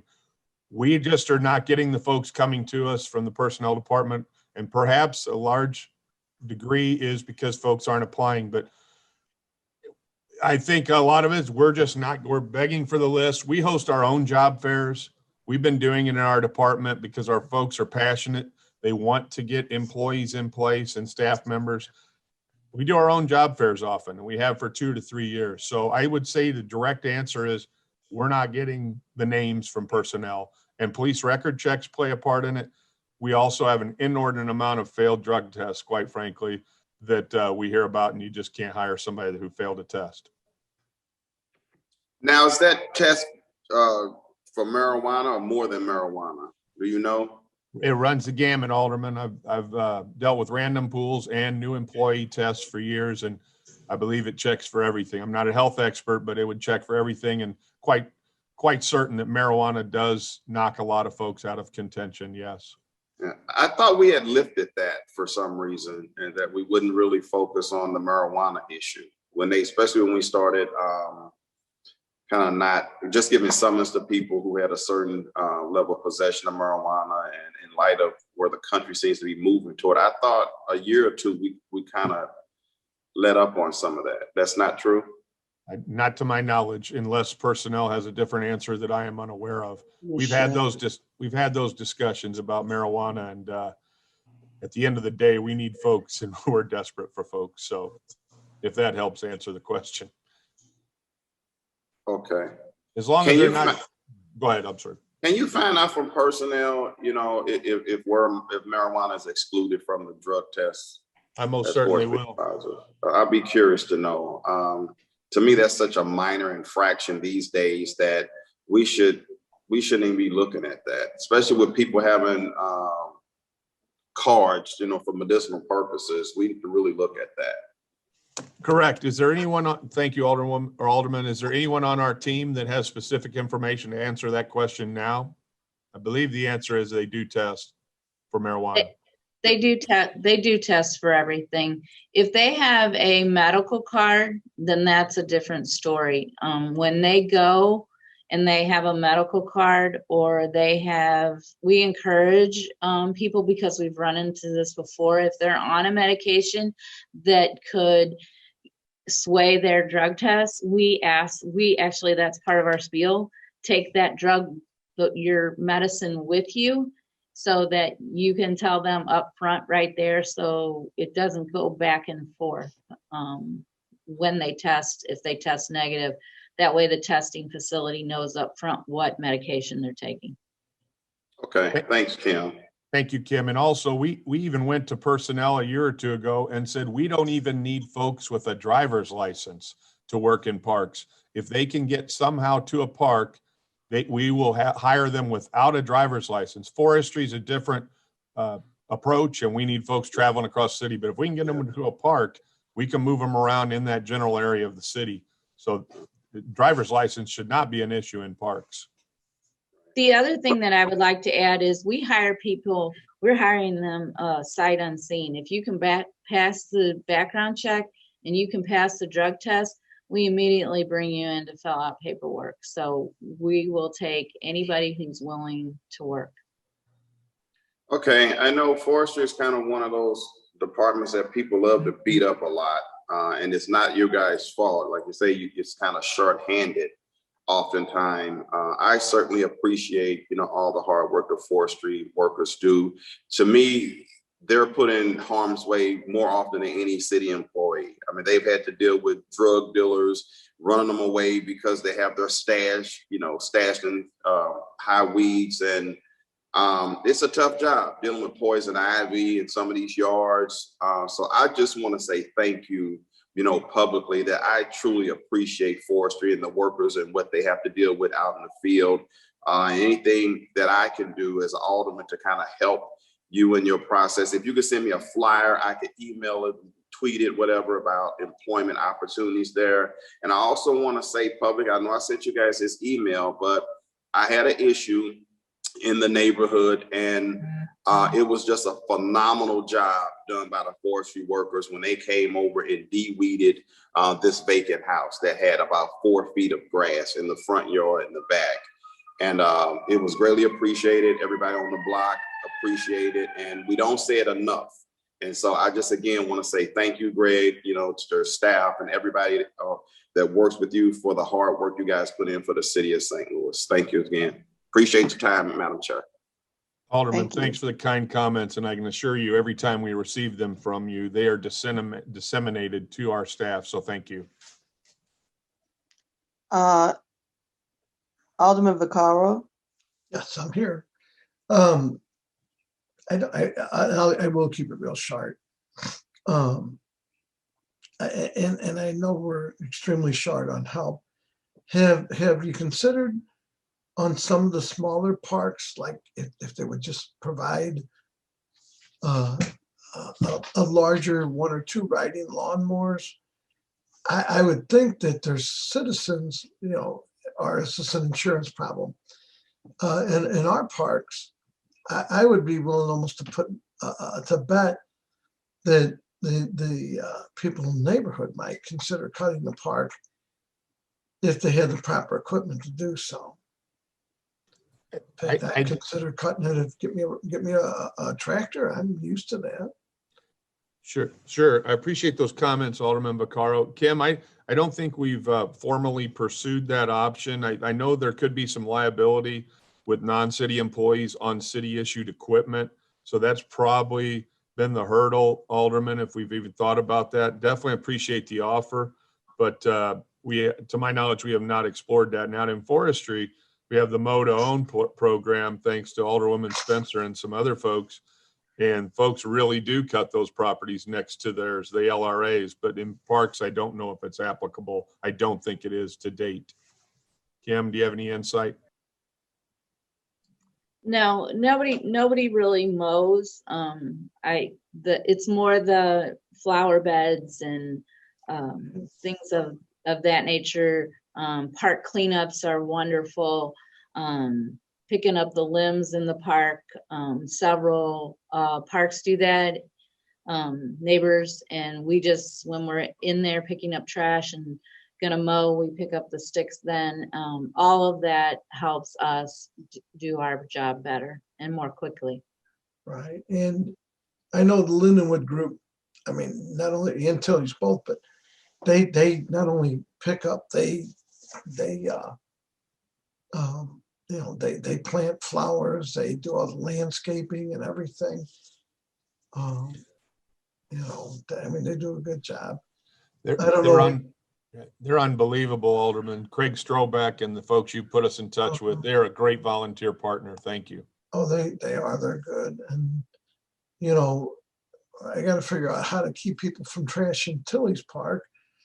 Our Pastor Bill seems to be the person picking up about roughly, what, Kim, you see it, like what, 6 bags every other day or so, trash bags of trash. And I don't know. And so, I mean, we got good volunteers. Last question, in the splash pad in Tilly's Park that was put in has been broke for 2 years, or we just have to leave the water running. Does that, and I know we're short plumbers, And I know there's a bunch of work being held up in the parks because we don't have an engineer, I guess. This is my understanding. And I guess if we hired that engineer, this is a multiple question, but have we hired the engineer so we can get some of these projects moving? And, you know, again, the splash pad has been lacking a part for ever since it was put in. We really liked the splash pad, but it doesn't, you know, is it that we're lacking a plumber or I guess, Kim, is that going to get fixed or Greg? Yeah, I'll start off and then defer to Kim on the specific issue with the splash pad. With the aforementioned rescission of the health orders, we do have one plumber that handles 110 parks, and he's going around feverishly opening up the splash pads where they are in our parks, opening up the fountains, which is now very important to our citizens. So yes, and in terms of the civil engineer, Kim can correct me, we had a civil engineer one that was removed from our budget last year. Kim has actually dropped that down, I believe, to an engineering tech 2 to try to get someone. But for the last year and a half, Kim has been pretty much a one-person show dealing with Board of Public Service on all capital projects. So it's quite stressful for her. I'll say that for her. So would it be, but that's what these meetings are about. So would it be something that we need to try to get back put in the budget, or you know, in ways and means? Should we be trying to find the money elsewhere to put that position back? And is it a payment thing? Maybe we need to pay better. What would it take to get that put back together? Well, Kim, go ahead, Kim, about it, because I believe it is in the July 1 budget at present, or one of those two positions. It is. I have the engineering tech 2 in this budget. It's important that if you're going to cut a position, that we're at least asked. We could have I could have given up something else for that engineering position when that happened. And then I tried getting it back and wasn't able to.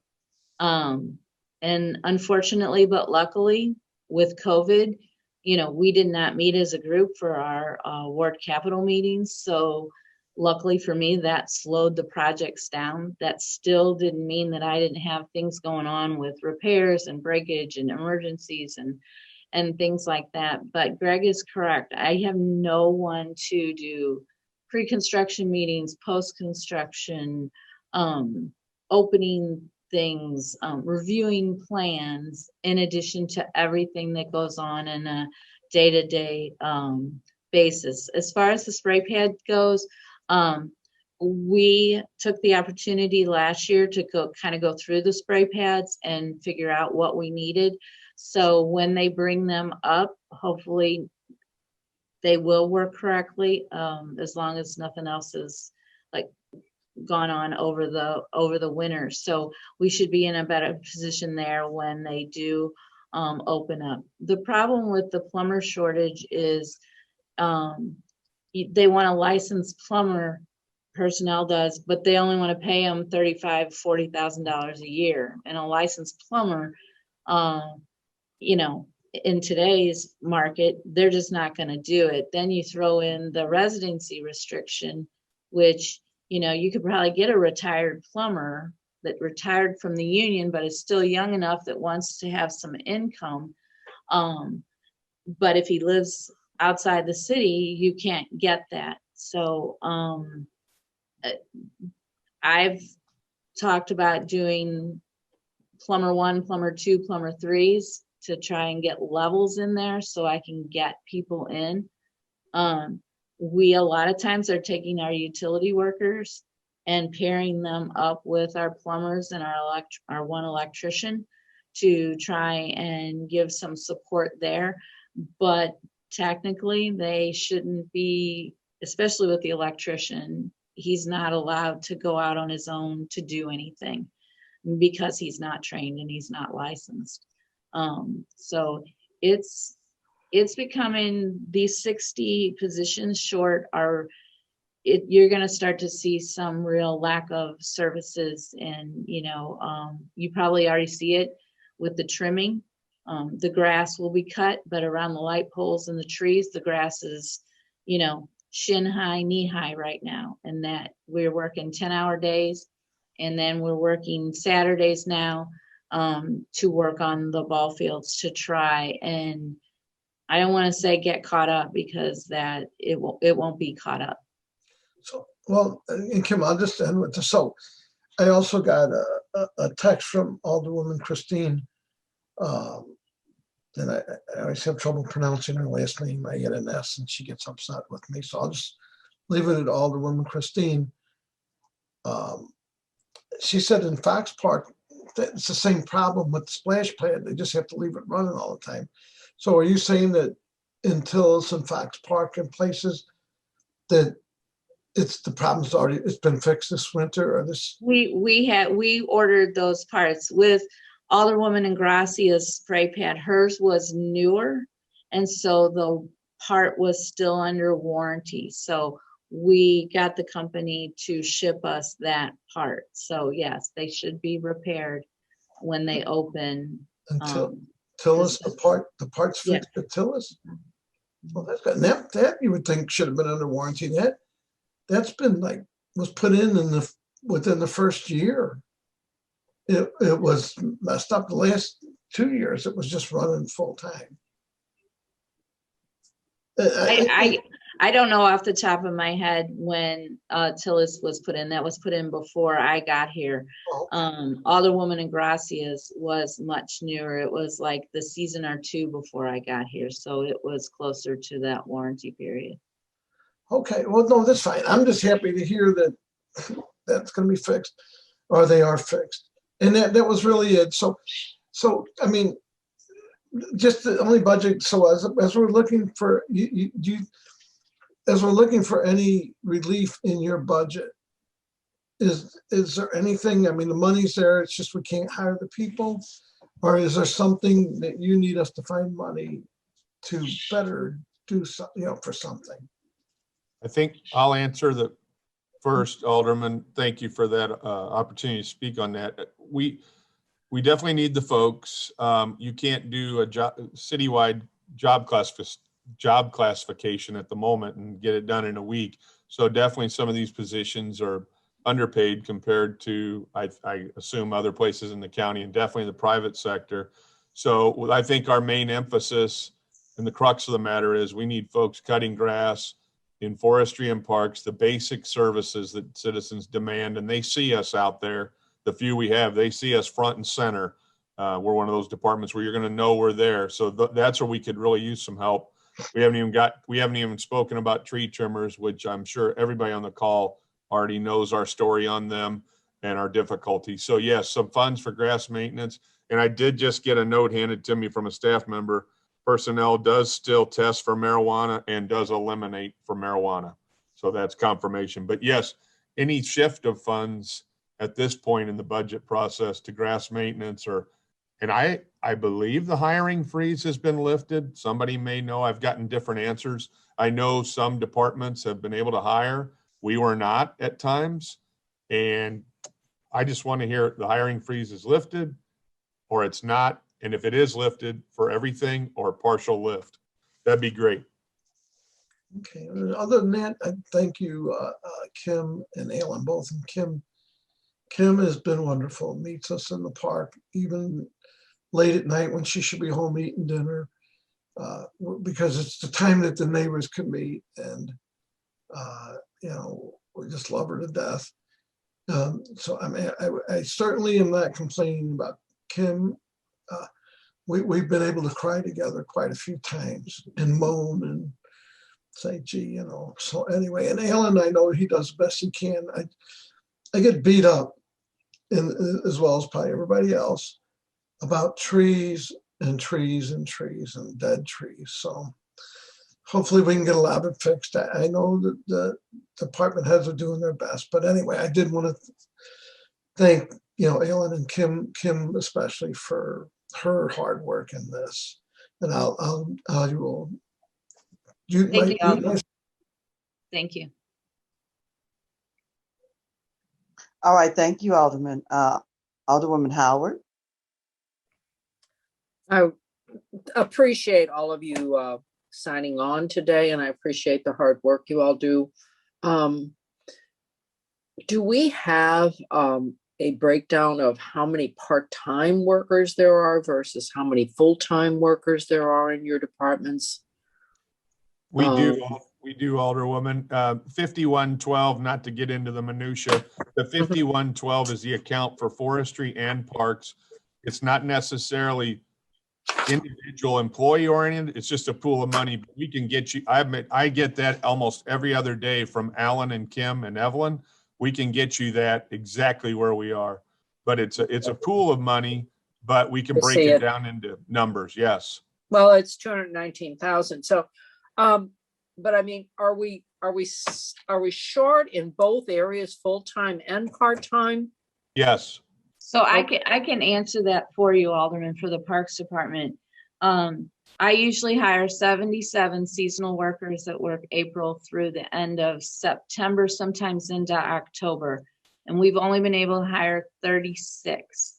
So I have 41 left. And then I have 19 permanent vacancies. Those are HEO1s. Those are the people that drive the trash trucks and the large equipment, utility workers, plumbers, trades helpers, and I have 19 of those. So where it stands today, I have 41 seasonal left to hire, and I have 19 permanent vacancies for a total of 60.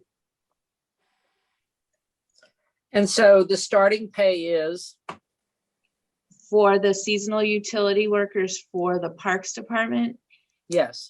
Utility workers are $15 an hour.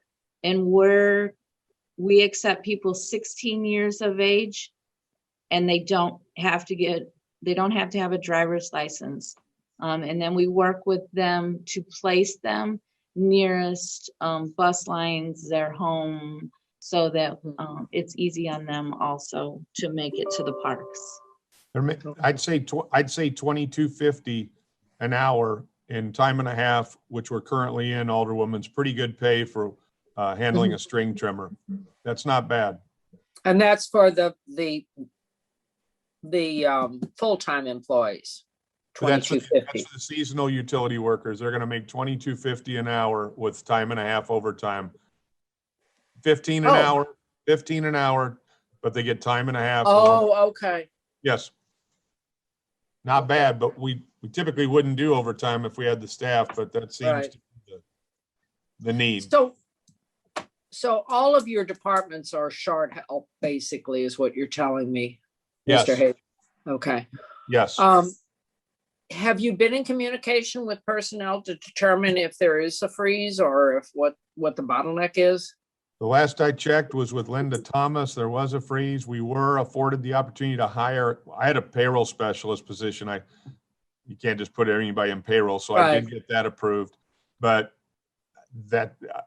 there was a hiring freeze till last I checked. Now Kim is able to hire grass cutters, so that's where I go back to some random positions. But I have not heard that all the positions have been a freeze. Like Alan, or there's still a freeze. Alan, you had X number of tree trimmer vacancies, and you were told at one point by my former supervisor that you could hire 6 or 7, right? So you didn't even get to potentially hire all of them, correct?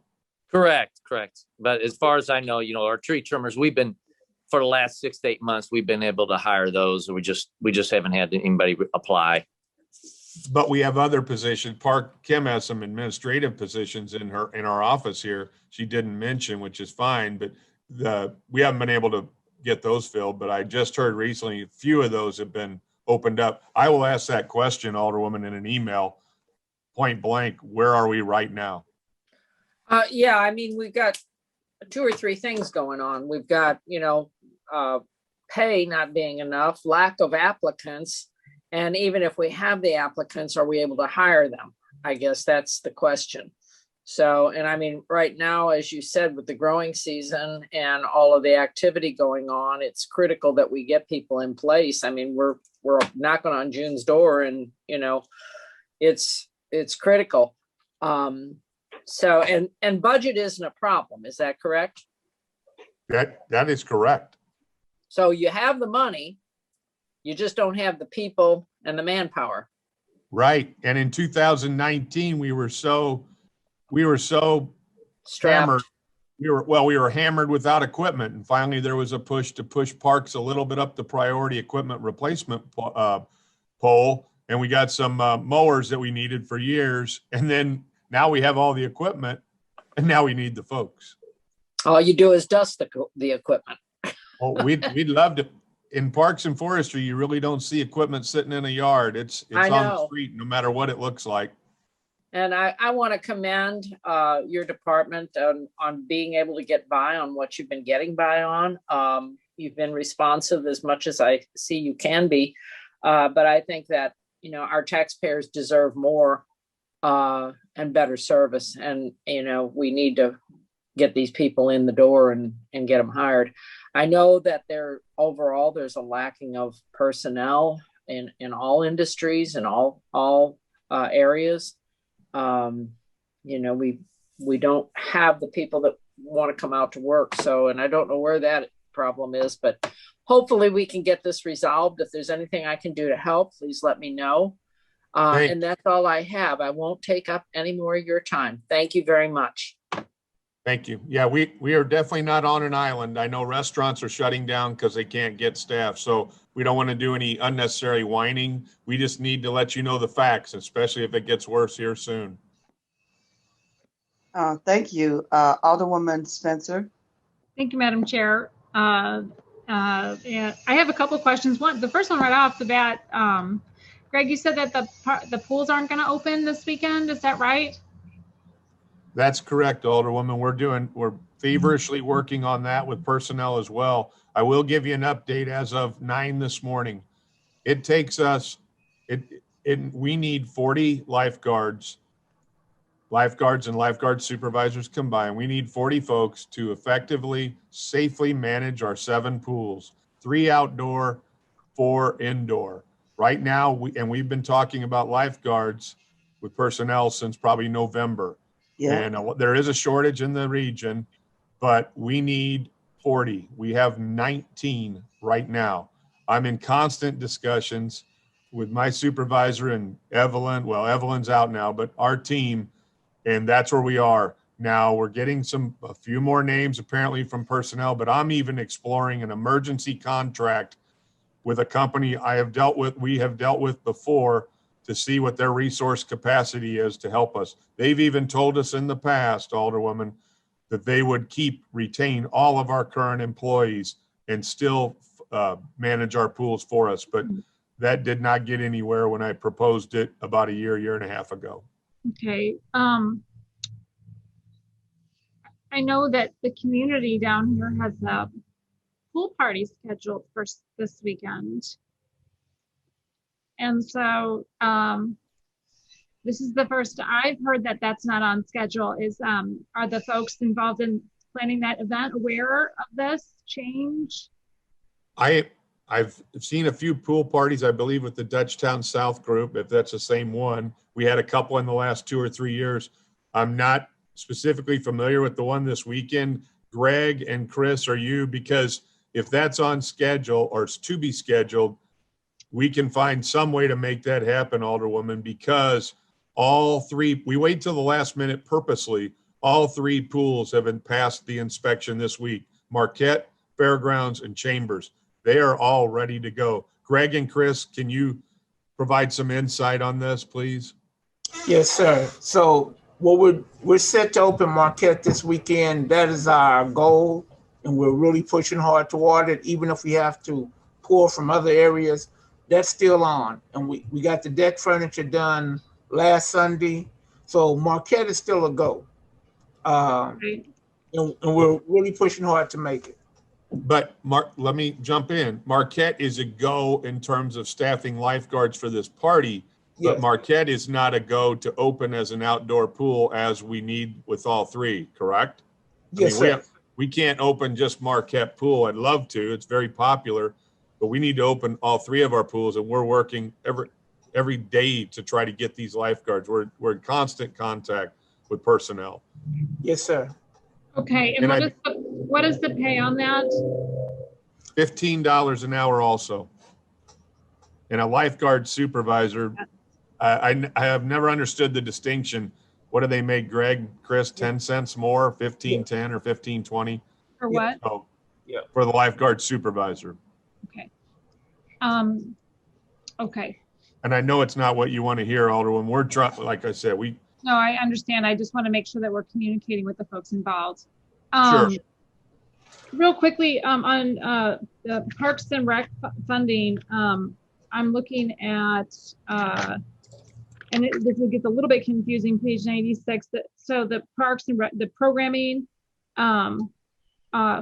page 96 on Parks and Rec Center programs, the funding has gone down significantly from 2021, 2022, 277,000 to 199.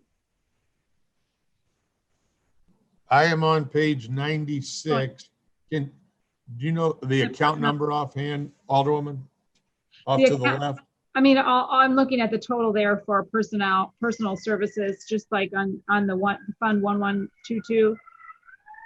The funds are going down significantly. I'm just curious, is this for Parks and Recs total? It gets a little bit confusing because there's additional funds for the Division of Recreation. So we have the Director of Parks and the Parks and Recreation programs. Is that under Evelyn Rice Peebles? The 1122 those are funds that came out of the BJC lease and upwards of a max of 400,000 in the past, upwards came out of the Playtime Rec, which now we're all one programming. But that is out of the BJC lease, and those programs are under me, so to speak, the director. The staffing is under Evelyn, if that helps. It is a little confusing. Okay, but so where is those going? Those funds are for programming throughout the year, and especially in the summer, the 1122. So that's throughout the city, Greg? Right. And that's the figure I'm looking at is 270 for 5651. That's programming for private providers, correct, Okay. Greg? And Well, so like if I look at that whole fund, right, I got 1.2 going from 1.3 million to 1.2 million essentially. And then if I flip over to 101, I've got another Division of Recreation going from 1.2 to 1.4. What are the differences between those two, like the Parks and Rec versus the Division of Rec? I'm not sure I'm not sure Looking your at, like, first number. The budget is, there's a lot of information in here, but it's not always infinitely clear what all these, how these things work together. Right. So I've got Fund 1122, which is the Director of Parks and Rec Center program. And then I've got the Fund 1010, which is the Division of Recreation. And right. So what I'm trying to better understand is what is the total amount of funding that we've put into recreation. I know we've got Playtime Rec and then we've got the regular rec, and I don't understand why we need to have those two, why we separate them out, and is that what's going on here? Is that the difference between those two? Where's Playtime Rec in here? Yes, Playtime Rec is under the 1122 and it is established by ordinance where it would not be funded under the Recreation Division. That's what I learned when I took this position. So 1122 is funded out of the director's office, and that's how it was set up, and that's how it stayed. Arguably, it could be all under one recreation, but that's by ordinance, if that makes sense to you. 1122, yes, is directed by ordinance to be under the director's office. So we have two recreation departments, essentially, one under your office and one under Evelyn Rice Peebles, correct? I would say we have one, but the funding sources are two that recreation runs. It's just under me, but I don't manage the programming, if that makes sense. Evelyn does with her team. So Evelyn manages both sides. Correct. Any programming done is not managed by me, but it's Evelyn managing it under me, if that makes sense. I know it's confusing because we quit using the term Playtime Rec that used to be run by Alicia Stellhorn. She's no longer here. And I said, we have two funding sources for programming, but we're one recreation division. Okay. So maybe is that Greg, this is the first I really am understanding about how that funding has been historically directed, that ordinance you referenced. Is that something we need to revisit? We certainly could if legally we're allowed to, Alderwoman. I could certainly look into it. But yes, some folks will say, well, you got to count 5651 here, and then we have the other account. And so are they the same or different? They're different, but it's all programming, if that makes sense. Okay, and so we're not, so Alderwoman Spencer, can I just intervene for a second? I need to ask Paul Payne to clarify this. An ordinance was passed, additional taxes are collected, and it was for programming, additional programming for recreation. And it was ordered to go under the director, but the director has the clarity to identify who's going to actually implement. And so Evelyn does implement. So the recreation department is one, but you have another pot of programming money. So Paul, do you mind clarifying that even better than I could ever do? Well, actually, you did pretty well. Okay. Yeah, that source has Fund 1122. What, as Greg mentioned, is established by ordinance, and so the setup, unfortunately, as you mentioned in this budget, there are a number of those types of incidents where you have an ordinance which says these monies shall go to this location or this place, and that's how, for better or worse, that's how we have to budget it that way. Now there are combined schedules in the overall annual operating plan book that we have. If you look at those, those will bring them all under one roof. But in this instance, you've got recreation money that's budgeted under the director's office for that purpose. But okay, yeah, I was just wanted to see the total budget for rec and see if it kind of compare apples to apples. It looked like it was going down, but then the other side's going up. So I'm assuming we're just kind of staying even with that. Is that more or less a better understanding if we were to look at it more holistically there, Greg? Yes, I would say. Or Paul, sorry. I mean, is it, I'm just trying to understand our investment as a community and the recreational programs and seeing if there's consistency there. It looks like under Fund 1122, you had 2 fewer positions budgeted under that fund. That may yes. Yeah. 2 fewer? 2 fewer. So 2 positions. So that looks like just a reduction in the Fund 1122, and that's what that would be. And then in the recreation on the 1010 side, you've got just the regular increase. Like that's a couple $100,000 there, reflecting just normal increases, fringes, and things like that. So, is there any reason for a reduction in recreational staff? Or what's the reason behind that? That's a great question. Greg, was that, and I apologize on that detail, was that a shift to the other funding source, so to speak, to 1010, or can you allude to that? I know there was a decision made on that with the TO. Yes, part of it was when playtime recreation sort of went away, we kind of combined some duties of other people. So that was put on the 1010 side. And the other part is we had some we had some reduction in staff because there were just positions we couldn't get filled, and that they were already being duplicated with the rest of the recreation. So we're actually saving money to put it back into programming. I just know that our programming is so impactful, and we're talking about ways of, reducing crime and, coming at it from a root cause perspective and investing in our kids, through programming in our rec centers is such an effective way of keeping those kids, constructive and busy and doing things that are, healthy and fun. And, cutting those funds for recreation, cutting those positions, does the opposite of that. And, Alderwoman Spencer, I'm going to have to break in again because the cutting of those 2 positions actually does not affect having less, because currently we actually have more because there are more professional entities providing additional services for different types of recreation programming. And it is a phenomenal job that they have done as far as identifying these entities and having these available for communities to select to have operating in there, not only in our parks, but in our recreation centers and other places that we have space. So we really didn't lose anything because the programming is already there and being provided by professionals on a larger scale than what those two positions would have been able to do.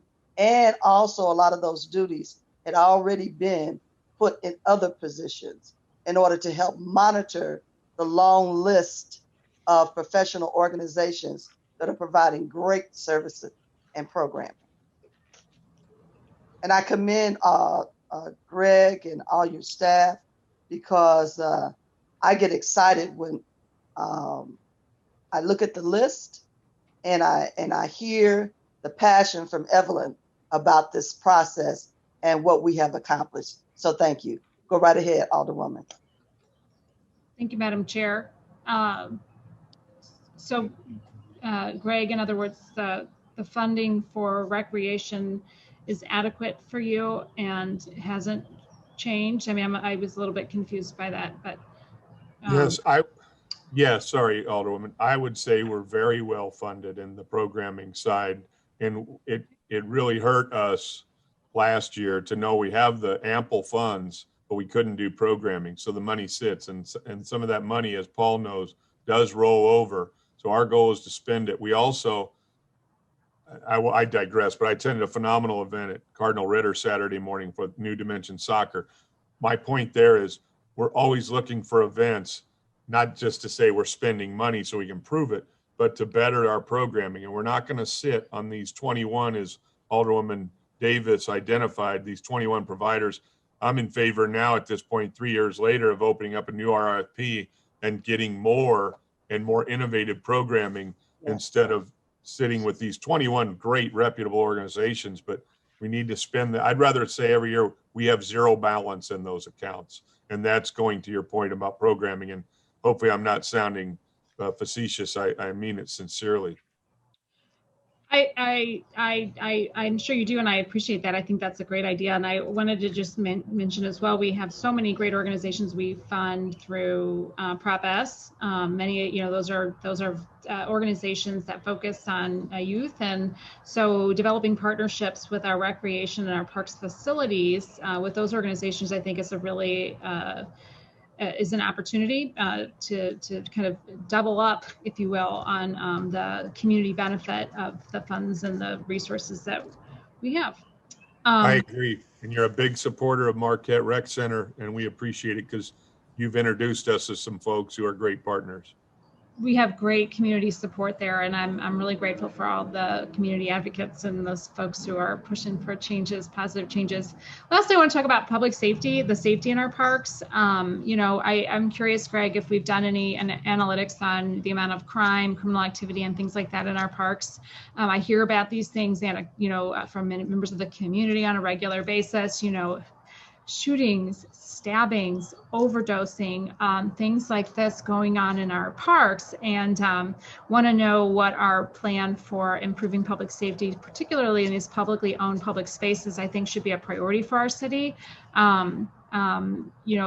Investing in infrastructure that can help combat that. I do think there's reason to be cautious about throwing cameras everywhere, but in public spaces like parks, I think it can make sense. We've done that in Gravway Park and looking for other opportunities, but want to hear a little bit about, push for more park rangers and a more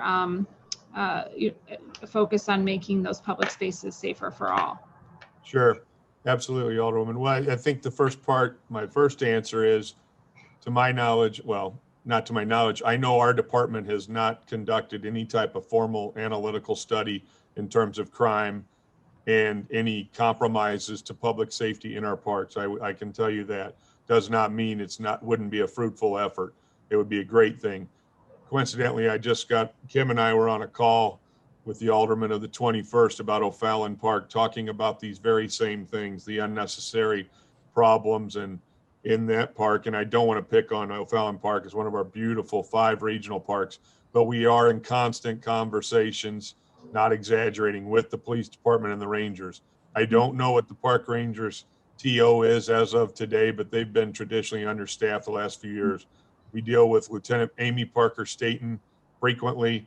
A lot of times we hear about park issues, which are, whether it's heinous or more minor things that are nuisances randomly, but we do hear from them through our communication with them. So I think it's a valid point. Maybe we should be a little more formal and collective in coming up with some ideas of the parks in our city, especially where we're experiencing incessant problems, but nothing formal to date. But we do work closely with the park rangers. As you know, they are supervised by Chief John Hayden and not myself like it used to be. But no formal studies and just mostly random alerts, if you will. Yeah, I feel that as well. I mean, I see that's my experience, just kind of hearing from it anecdotally, but I do think there would be value in keeping track of that type of information, particularly the parks that are experiencing, specific parts of the park, so that we can focus on those publicly owned public spaces that should be, serving our kids and our families safely. I agree. I've never understood how there could be any disrespect for a city public park, but we see it in pockets in different places, and no park in our city is immune from something like that happening, especially a crime, which really gets our attention. So, and I'll just expand a little bit from park rangers and also talk about traffic enforcement and other ways of improving safety in and around our parks. I know that there's a lot of traffic enforcement in Forest Park, but there doesn't tend to be that same level of attention to vehicular traffic and making it safe to get in and out of our other city parks. Thank you for your service. Our parks are jewels of our city. They're some of my most favorite and treasured places within our city. So thank you all for your service. And I have no further questions, Madam Chair. Thank you for your support. Alderman Muhammad.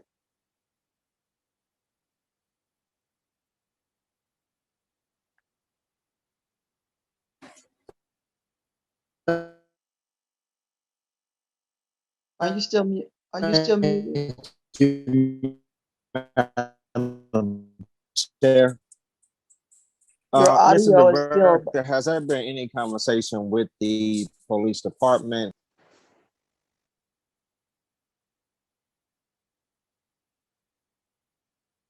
I'm sorry, I could not pick that up, Alderman.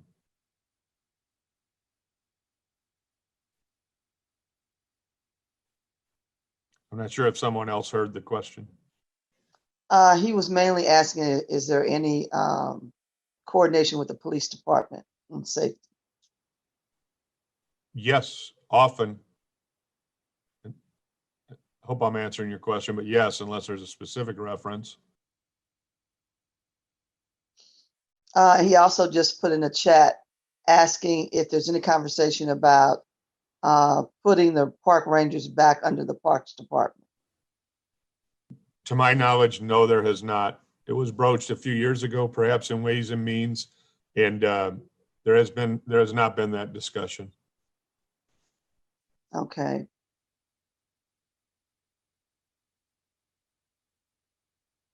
Alderman Muhammad, did you have any other questions?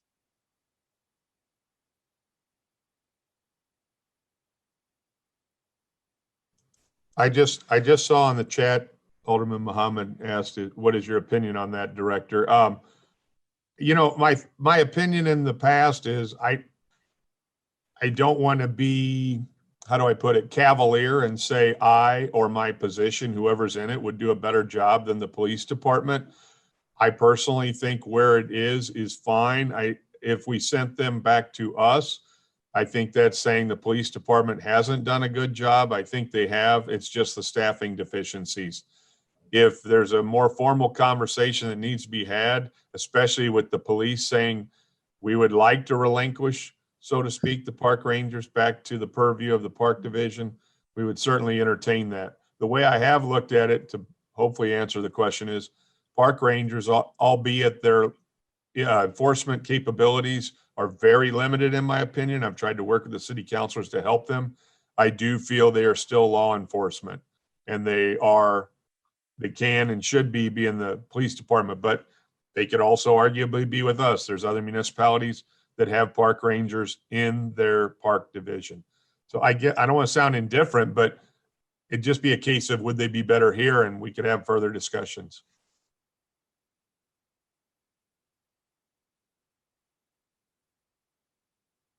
If I will say commentary, if Alderman Collins Muhammad thinks we do a better job, at least it's a nice comment to us.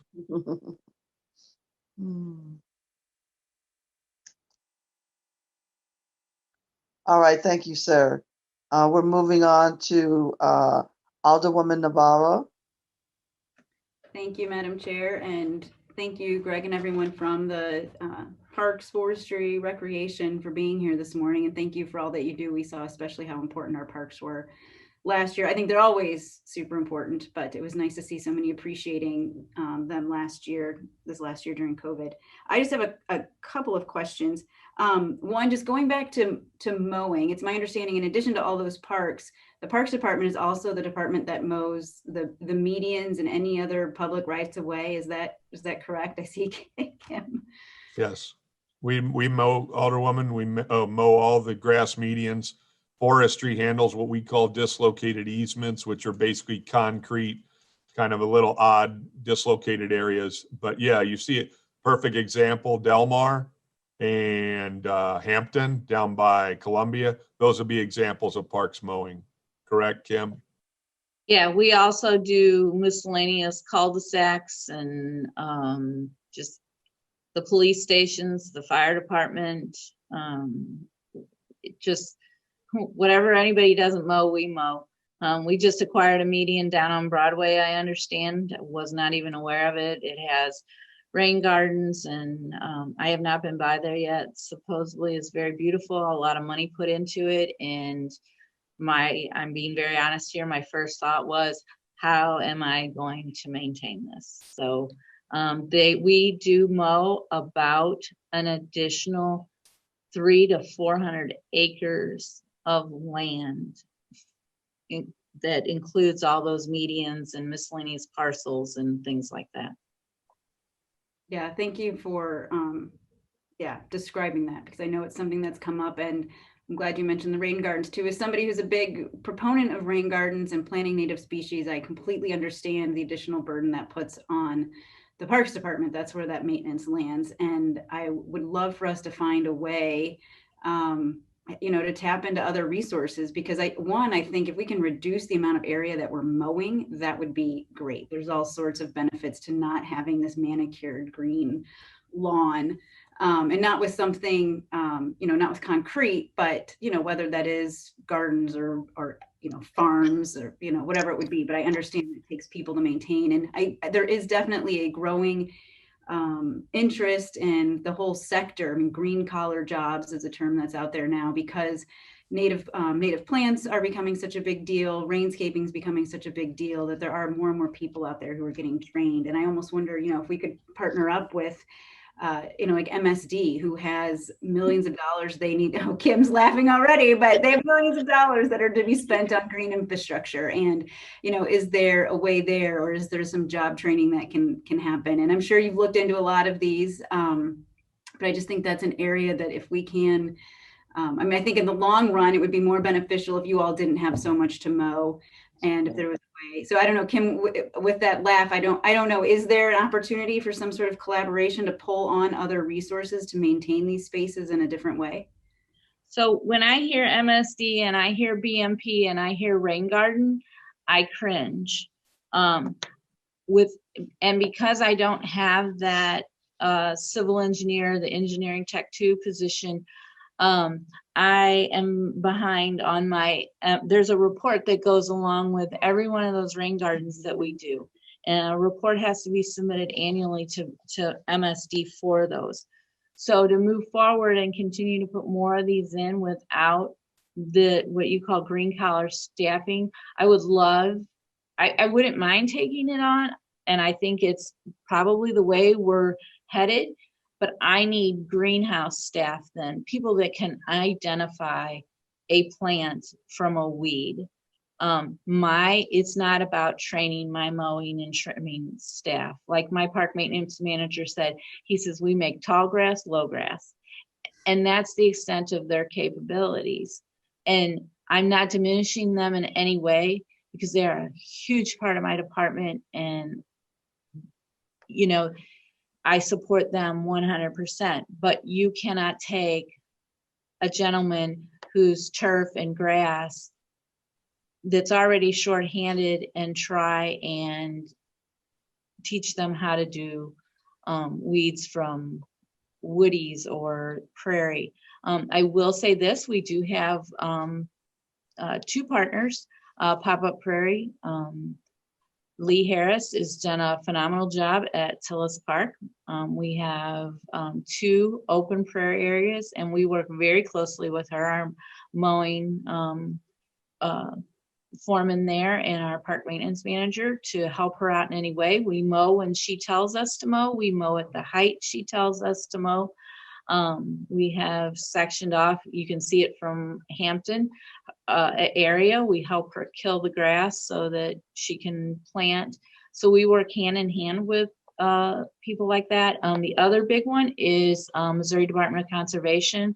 We took a whole section of O'Fallon and did that, a huge hill along the highway that was very dangerous for us to cut, and they are turning that into prairie. You all may know we did have one of our staff members pass away due to a mowing accident, and so we're no longer willing to take those chances. So there are areas that you will see that have tall grass on hills, and that's where we're working with MDC to get those prairies installed so that we don't have to mow them.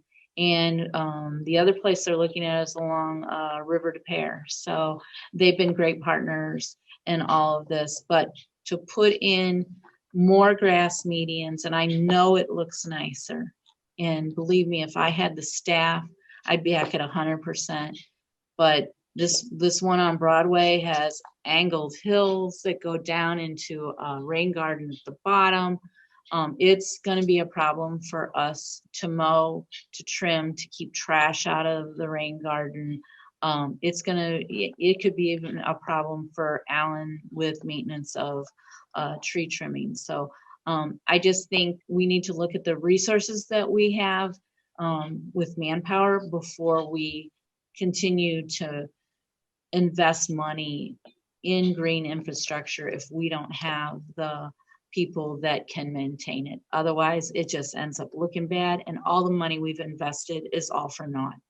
So that's just my soapbox there. Thank you. I appreciate that perspective, and I think it speaks to the need for greater collaboration too, because a lot of these green infrastructure projects are to help alleviate issues that come up with water or streets or all of these other things. And, you know, we need somebody who's going to look at this big picture and say, you know, an investment in this area isn't just a big dollar sign for this department, but overall it means we're saving money over here. But I understand, like, it to have it piecemealed out like this and doesn't necessarily work. But I would really hope that, I mean, these issues are going to become more and more important to us as a city as we see more precipitation, more rain, as we see higher temperatures, as, you know, the plants that we're used to growing can't grow here anymore. I mean, all of these things are coming to a head with climate change, and there's definitely a push for more green infrastructure. And so we as a city have got to figure out how to do that. And I completely hear you that we are not in a position to take that all on right now. We're not there yet. And, you know, so anything I can do to advocate to get us there, I'm definitely on board. So thank you, because that is the information that I think we need to be able to get over these hurdles and do these things really, really well. I think the only other thing I wanted to ask about was, I guess I've got a question for, I guess maybe it's for Alan. I know last year we contracted out a bunch of forestry. So I think it was last year. It's hard, the timing is a little wonky in my head with COVID, but I remember we were hiring private contractors to help us get up to speed on the backlog with some of the tree trimming and tree removals. Can you share an update, or are we still doing that? How much did we spend on that? What did we get out of that effort? Yeah. Again. Yeah, so we took down we had $1 million, so we've taken out about $900,000 The contractor's still out there cutting trees down. That contract goes for 5 years. But I guess it's probably been about a year and a half we've been into that contract already. But we're running low on those funds. So that will be coming to an end because of the funding will be out of money at that point. So they kept us kind of in par with the amount of trees that have come in. So with our crews out there removing trees and the other crew, we've kind of maintained, I guess, an equilibrium amount of trees coming in as removals as the ones going out. So, but like I said, that will be coming to an end as the $1 million will be gone probably within the next couple months. And where did the $1 million come from? This is Greg weighing in. Thanks to Mr. Payne and several others. Is anybody else hearing Greg come through like some sort of Darth Vader cave? Is that all right now? No. I don't know what happened. It sounds like your microphone, something happened with your microphone. Sounds like something's laying over it or something. I don't know. How is that? Better? No.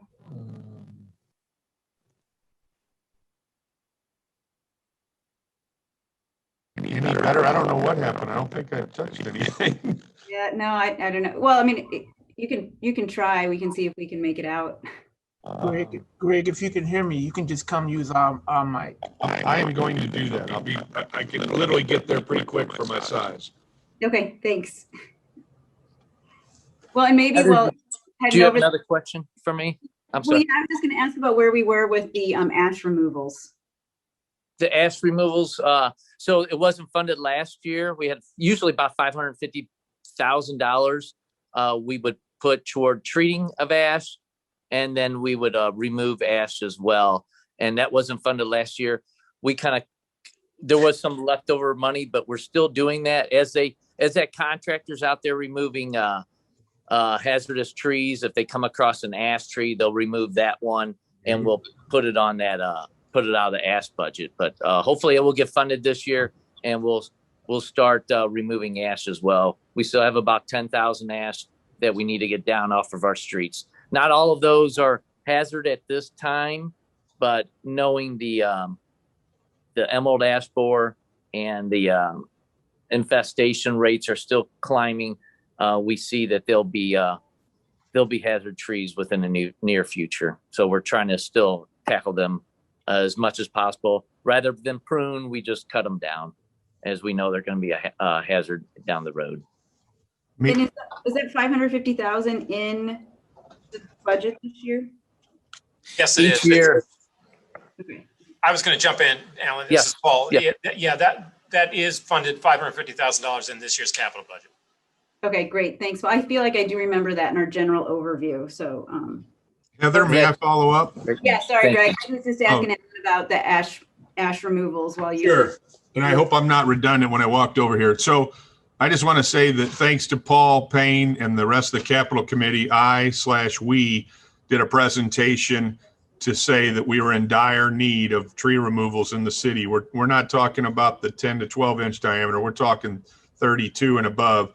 Thanks to the Capital Committee, we got to spend $1 million, which we're still spending down. We're almost there, but it was Capital Committee funds.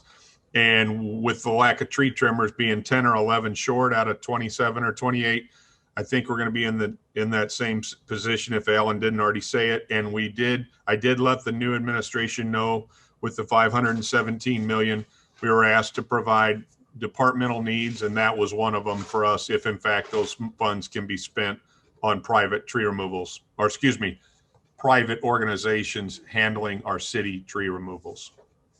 Okay, great. Thank you. And do we have I know at one point there was like a tree canopy survey, and you could go online and you could see where city trees are. And I don't know, is that still being maintained? And then do we have any sort of plan for, what gaps we want to fill in, or is it all just kind of based on aldermanic and resident requests in terms of where we're planting? Sure. Alan, correct me if I'm wrong, but we had a stratum study we did years ago with either I think it was Davy Tree, which was great, which showed our canopy coverage in the city of St. Louis and what that percentage was and what we strive to get to the higher percentage. I don't have that specific information, Alderwoman, but we do have inventories that were done by Davy and all 28 wards, and we update them with removals and planting.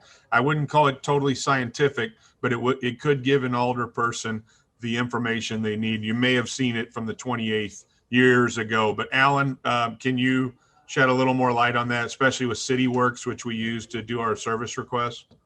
Yeah, so a nice thing we've implemented this past year. Am I on? Can you guys hear me? Sorry. Yeah. So we have our arborists out there. They have tablets in their hands. And now that we are out there, when we do an inspection, they're daily out there updating that inventory. So we're instead of an old inventory that maybe we update monthly on removals and trims, we're out there updating it as it's in City Works live time, and which is really nice. So we have five tablets out there daily updating our inventory. And as we progress in the future, we're going to put these tablets in our foreman's hands as well. And they'll be able to update that inventory.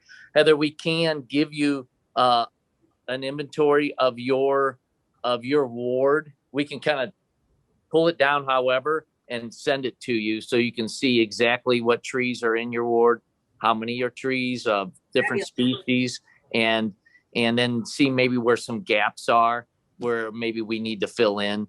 And then Can as we far get as that for everyone, for all wards? yes, I don't see why that would be a problem. I'll have to work with IT. I'm not that good at that, but we'll get that out for all wards.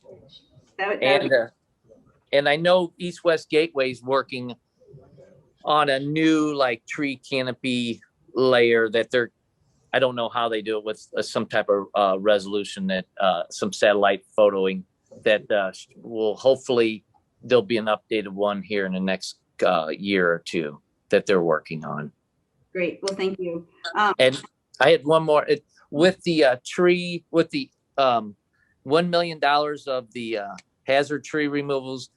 Up to date, we spent $911,000, and then we've removed 1,880 trees for that out of that $900. So just to kind of give you some figures. And please know that when we did the process, these are hazard trees that folks are thankful to get out. And the most significant thing is this contractor is terrific.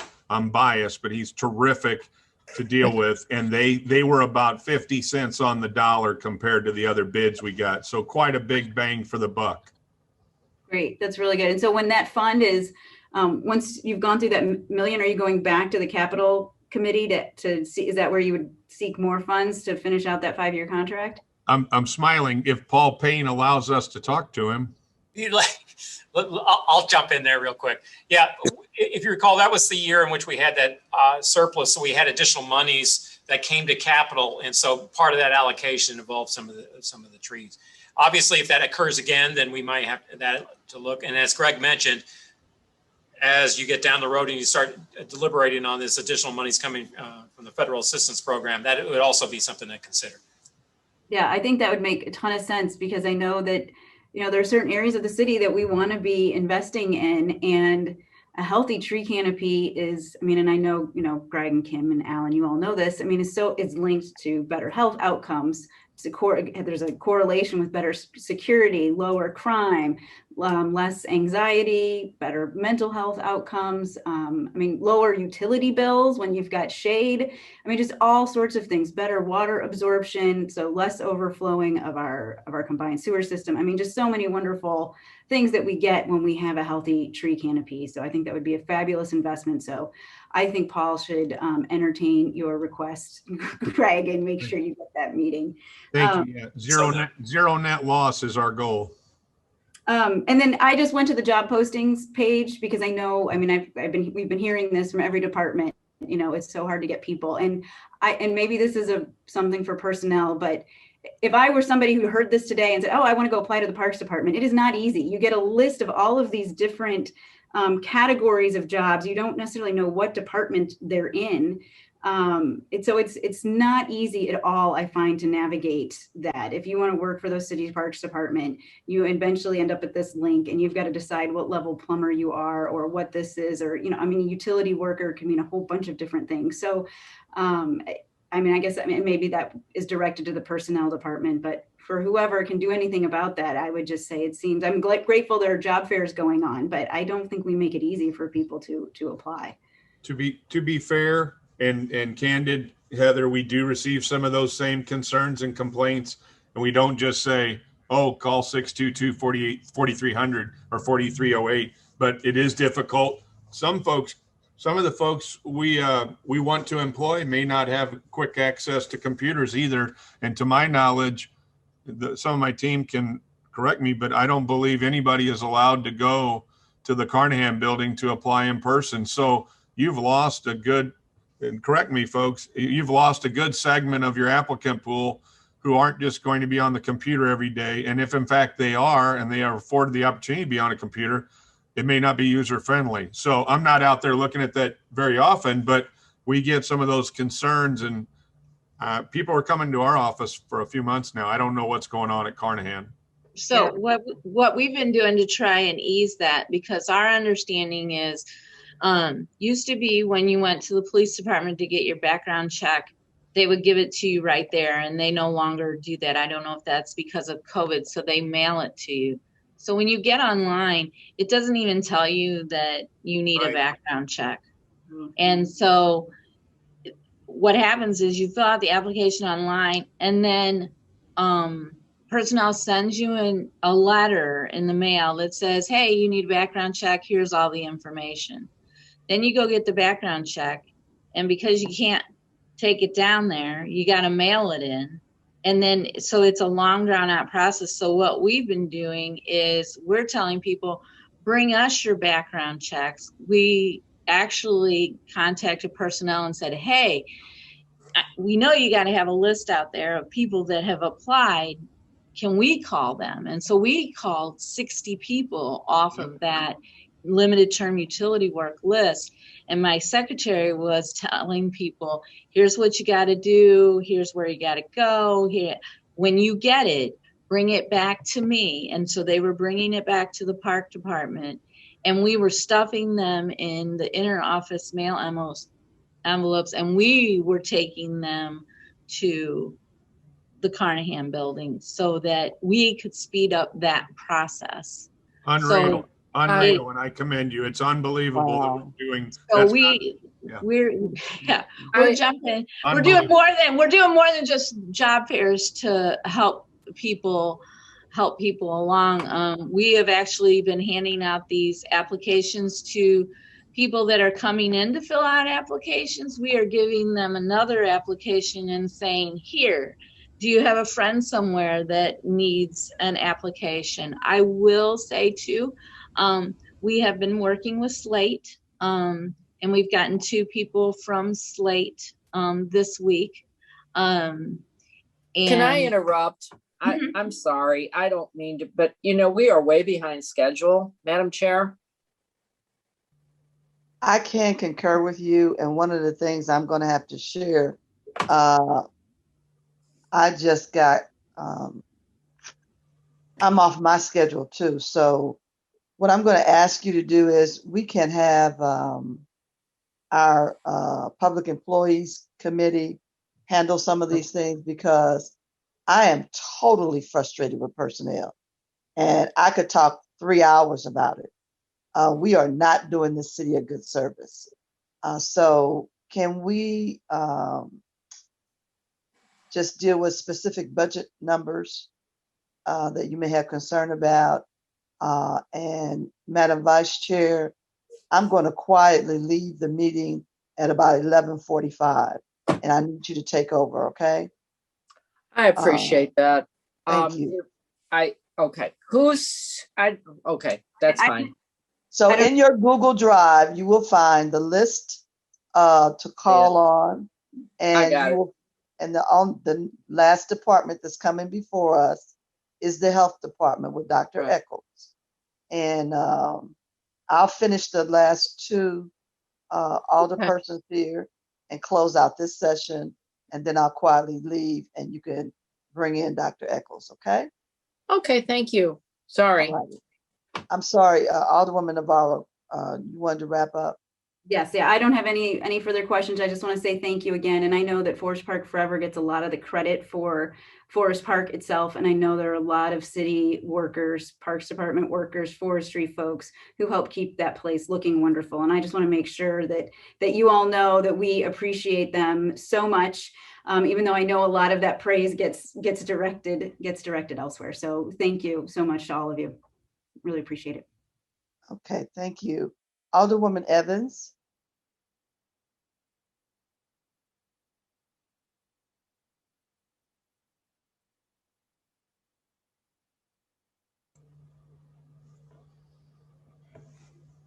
Okay.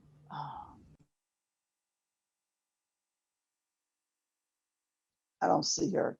Okay, there are a few alderpersons that are still online that are not on the committee. But what I want to say is I appreciate watching you all ask questions and give answers to supplement in the chat, and I would encourage you to continue to do that. And if you have any questions that you still need to have answered, would you please send them to the department heads through the chat. I also wanted to just quickly say to you, Greg, I do appreciate all that has been done over the years in trying to make sure that we have so much accomplished with so little. And it's very difficult, but we do manage to get a lot done. I did see in the chat that we really hadn't talked about Brightside. And if you would like to, I'm looking here at your list. If you would like to talk a little bit about Brightside quickly, and I wanted to share with you that I think it's important that we go back to hiring small contractors to help you cut all this. It's just too much. And some of them, when we had them a couple of years ago, they were doing really good work. They were taking time to trim good and everything. So you might want to look at that again. And also anywhere you can supplement, if you got the funds sitting there because you weren't able to hire, use those funds and get you some help. You all are just working so hard and there's so much to be done. So would you like to have a few words to say about Brightside? Yes, thank you, Chairwoman Davis. I really appreciate the comments, but all credit to our staff. Brightside, Mary Lou Green's on the call, I think still. Basically a federally funded CDBG program, but we do have, a few years ago, we moved a few of her folks in the recycling section under the director's budget, as you'll see, a couple positions. They beautify in the city. They handle over 4,000 graffiti removal services, which the citizens and property owners appreciate it because they didn't ask for the graffiti. I'll stop there. They're essentially about $325,000 budget, if you will. Mary Lou, do you have anything to add? And it's your time to boast, of course.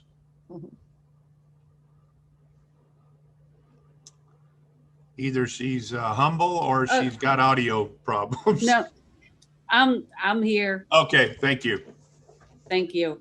Our graffiti removal program has been very successful. We're continuing to work with neighborhood groups, whether it's a block or an entire neighborhood association, to clean up neighborhoods. And so far this year, we've supported well over 100 neighborhood projects and people cleaning up their neighborhoods. So that's what we do. And anytime you need us, you know you can count on us. All right. Chairwoman? Yes, sir. I have one self-serving comment to make for our department. The last section is Soulard Market. Kathy Sullivan does a great job as our liaison. Our Soulard Market manager just left city service. He was here 8 years, did a great job. So please, if there's anyone interested, Soulard Market manager is posted with personnel. It's essentially a Wednesday through Saturday job with really unique position. We need to fill it because we're moving people from other divisions down there to try to make do. So self-serving, but It'd be a great job. We'd be happy to talk to any prospective candidate about. And thank you again. Hopefully we didn't go on too long here with some of these No, answers. you didn't. But I'm going to look up that job description and I'm going to try to get it out to some folks for you. Thank you. Did Kathy have anything specific she needed to say? She has declined that, but she said Okay. she says thank you very much for your time, as do we. All right, thank you. So for that, I wanted to just share that if you have any opportunities to share information with us, the more you share, the more we can help in any way possible. And we wanted to just say thank you again for all that takes place. What you do on behalf of the city is so critical to the residents.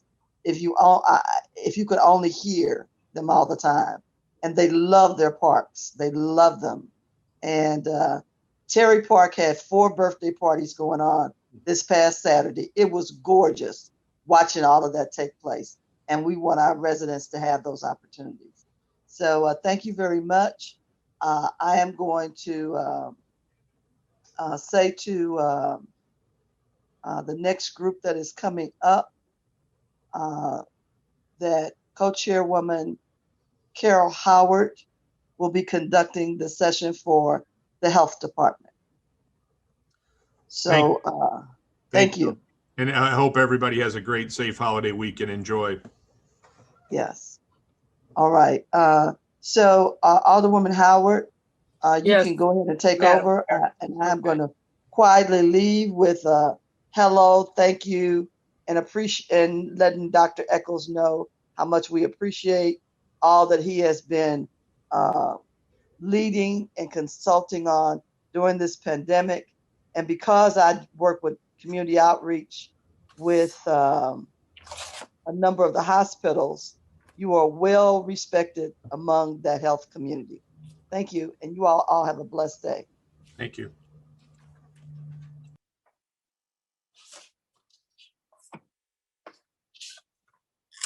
Okay, thank you so much, everyone. Okay, Dr. Eccles, are you on? I am. Okay, good afternoon, or no, good morning. Good morning. I would appreciate at this point introducing you, and if you could introduce the staff you brought along with you. Are they on also? Yes, they are. So from the health department, we have myself, Fred Eccles, the acting director of health for the city. And we have the fiscal manager for the department, Mr. Emmanuel Kani, and the accounting supervisor, Ms. Beverly Murray, who will be providing any additional information that we may need as it relates to our budget discussion today. Good morning, neighbor Murray. How are you? You're muted, dear. Yes, I'm doing great. Good. Can you hear me now? I Okay. can. All right. Okay. And where is there the other person you introduced? I'm sorry. Mr. Emmanuel. Yeah, I'm here. Oh, there you are. Hi, good morning. I'm Good morning. Emmanuel Kani. I'm the fiscal manager at the Department of Health. Okay. All right, Dr. Eccles. Okay, and so just to give a heads up, so my accounting team, they're actually getting technical assistance from HRSA, so it's a federal program, so they may have to jump off early, but just want to make sure everyone's aware of that before, just in case they leave. Okay. All right, so what I'll do is I'll one good morning to everyone on the committee. Thank you for your time. And as you all know, the health department has been extremely busy managing the COVID-19 pandemic. But in addition to that, the Department of Health team has worked diligently to not lose sight of the pre-existing conditions that were adversely impacting the City of St. Louis residents and visitors.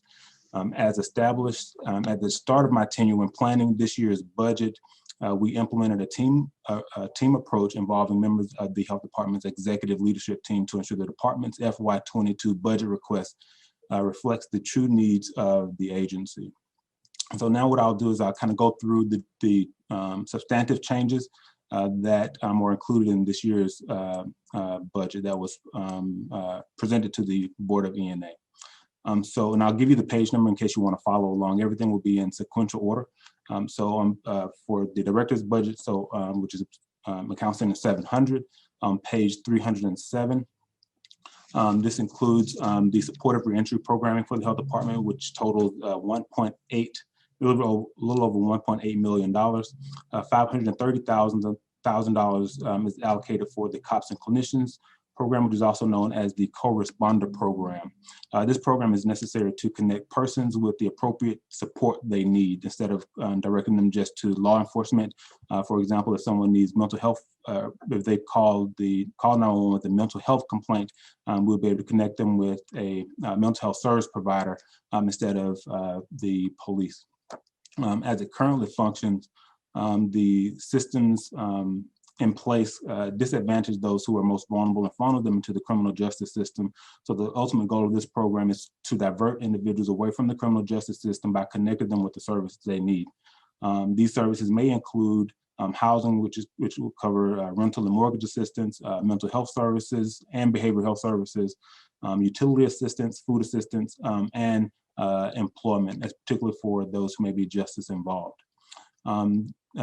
Included also in that $1.8 million is $747,180 for 12 positions, the salary and fringes for 12 positions, which include a project director, administrative assistant, grants manager, program manager 2, public health nurse 2, program analyst 1, 1 client service coordinator 2, and 5 client service coordinator positions that would essentially entail our supportive reentry program. And then $520,319 is allocated for professional services related to different support systems that may be needed to for this particular project as well. So if there are agencies that are currently providing some of the services that were mentioned before, providing with additional funding support to continue that work over the course of the year. Next on page, under the 700 on page 309, we also have cure violence. So for FY22, we're requesting $3 million to support the 3 cure violence sites and conduct a formal evaluation of the program. The goal here is to ensure the community is informed about the progress of the program and the impact that it's having in our communities. The evaluation, which will likely be done by Washington University's Institute of Public Health, we're hoping that will start in early FY22, particularly hopefully in the month of July. And again, the goal is to make sure that we have objective information regarding the implementation of the program so that our stakeholders, which includes elected officials and the community at large, are well informed about the program and its progress. On page 313, again under budget 700, there were 2 additional epidemiologists that were approved for FY22, and the focus of for these 2 positions will be data management and program support. Over the course of the pandemic, as we had to navigate different surveillance system and data management systems, it's really important for us to have additional capacity to properly manage the data that's coming into the health department, not just for communicable diseases, but for other programs as well. And so overall, this will help us streamline data management to ensure more timely analysis and report any developments to elected officials and stakeholders in a timely manner. In addition, it's also important for us to be able to make sure that information regarding public health programs is available to the community at large via a public-facing platform. And so one of the goals of the health department is to develop dashboards for all public health programs. And this information we hope will be published on a public-facing platform to ensure the community at large is also better informed about the state of health in the city and also in their specific ward or zip code. On page 314, we move into 1410, which is COVID-19 related funding. So what you'll find here is additional positions that have been approved for the health department. There are 6 public health program representative positions. These individuals primarily focus on COVID-19 related activities, including disease investigation, contact tracing, and community engagement. We also have established specific roles for our public health program representatives as they serve as the point of contact or liaison between the health department and critical essential stakeholders such as academic institutions, community-based organizations, and hospitals. We also have two food establishment inspectors two additional food establishment inspectors that were approved for the health department. And this is related to COVID because a lot of the food establishment activities was related to infection control, which in turn helps mitigate the spread of COVID-19. And so that's the justification for those two positions. We also have an executive secretary one. This executive secretary one position would help provide administrative support for our public health representatives and their management team. Under 711, moving to page 321, which is on the communicable disease. That was under 1410, as I kind of mentioned before, there's 6 additional public health program representatives that have been approved to assist with COVID-19 related activities and disease investigation and community outreach. Under Account Center 714, which is our animal care and control program, if you move on page 326, it shows the changes there. One is we requested an animal regulation center supervisor. We requested 2, we were granted 1.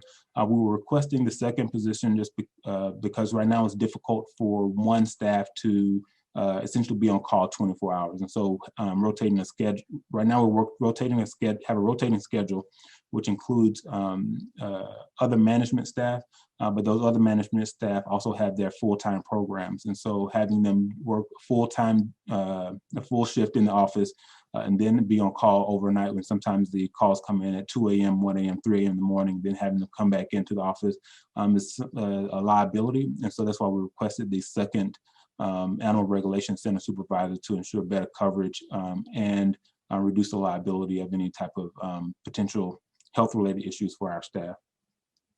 We're also animal care control officers. We were authorized 9, which is needed to ensure the health department is able to provide a timely response to animal-related community complaints.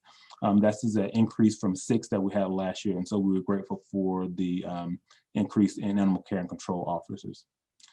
In Account Center 715, we have environmental health services, and this is on page 330. We were granted 2 additional food establishment inspectors, as I mentioned before, 2 under general revenue, and then the 2 additional positions under the 1410 or the CARES funding. So in total, we have 12 environmental health services food establishment inspectors. And this was necessary, adding additional food establishment inspectors was necessary to more closely align the health department's food safety program with FDA standards. We looked at the caseload for our staff. In most cases, it was more than 2 or 3 times the recommended number of inspections compared to, as outlined by the FDA. For our community health program, this is primarily grant funded. There were no changes recommended or proposed for this upcoming year, so there are no changes there. But I also wanted to give some insight as far as the activities that the health department has conducted to secure additional funding over the course of the pandemic. So during the pandemic, the health department secured several new grants. One is the CARS grant, which is the Community Approaches to Reducing STDs, which is a grant that's provided directly from the CDC in the amount of roughly $990,000 over the course of 3 years. We also have a new grant with the Missouri Department of Health and Senior Services for ending the HIV epidemic. This is about roughly a $1.75 million grant over the course of 3 years. The first year that we were awarded $547,000, and that contract is executed now. For our Human Resources and Services Administration, which is also our Ryan White program, we were awarded over $6 million for that, and that contract has been executed as well. For our housing opportunities for persons with HIV and AIDS, which is funded through the Housing and Urban Development Agency, we were awarded a little over $2 million for that grant. We also received multiple micro grants from organizations such as the National Association for County and City Health Officials for operational readiness, as well as we will also receive smaller micro grant from the CDC for improving our environmental health activities as relates to food inspections. We also pursued, there was another grant opportunity that we were awarded through SAMHSA, which is a $1.6 million grant for criminal justice diversion, which will help support the activity that we are conducting through the Cops and Clinicians program.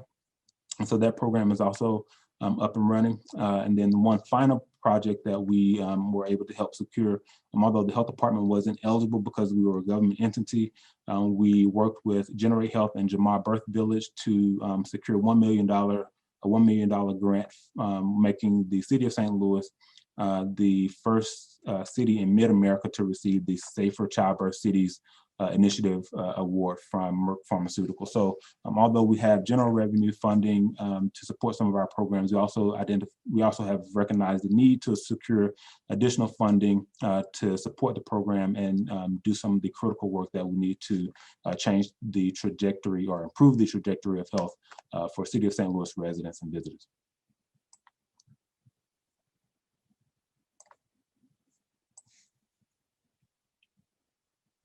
Is that all, Dr. Eccles?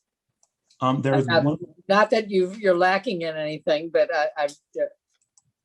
So there is one other, so I know there's a lot of questions about the cure violence. So what I want to do, if I can really briefly, is share a slide deck on, and I won't take up too much time. I know we're pressed for time. So if I can, I'll share my screen. Mm-hmm. All right, you can let me know when you can see my screen. I can see it. Can the other members of the group see it? Yep. Okay. So what I wanted to do is give an update on where we are with cure violence implementation, specifically the programs and the different sites, but also wanted to kind of put things in perspective as well. So what we did was we looked at the data going back to January 1 of 2017 through May 21st of this year. And so what you'll see, and as I go through the slide deck, is just the trends that we've noticed related to firearm use in the city of St. Louis and how the cure violence program is working in its current catchment areas. So you look at this histogram, you'll see that overall in 2021, we've started off with the lower incidence of gun violence in the city of St. Louis. However, of note is what transpired in 2020. So when we look at the data for 2020, which is this yellow line here, we saw a significant increase between the months of April to June. And we look at what was happening during that time. That was when we had the stay-at-home orders in place. So a lot more people were at home, and what we saw is an increase in not only gun violence, but also domestic violence and other issues related to violence. And that didn't really taper off until, well, the initial decline started in July. And then we've seen a gradual decline since that time. This year, we're faring off a little bit better, but there's still a lot of work to be done as it relates to gun violence, incidents of gun violence in the city of St. Louis.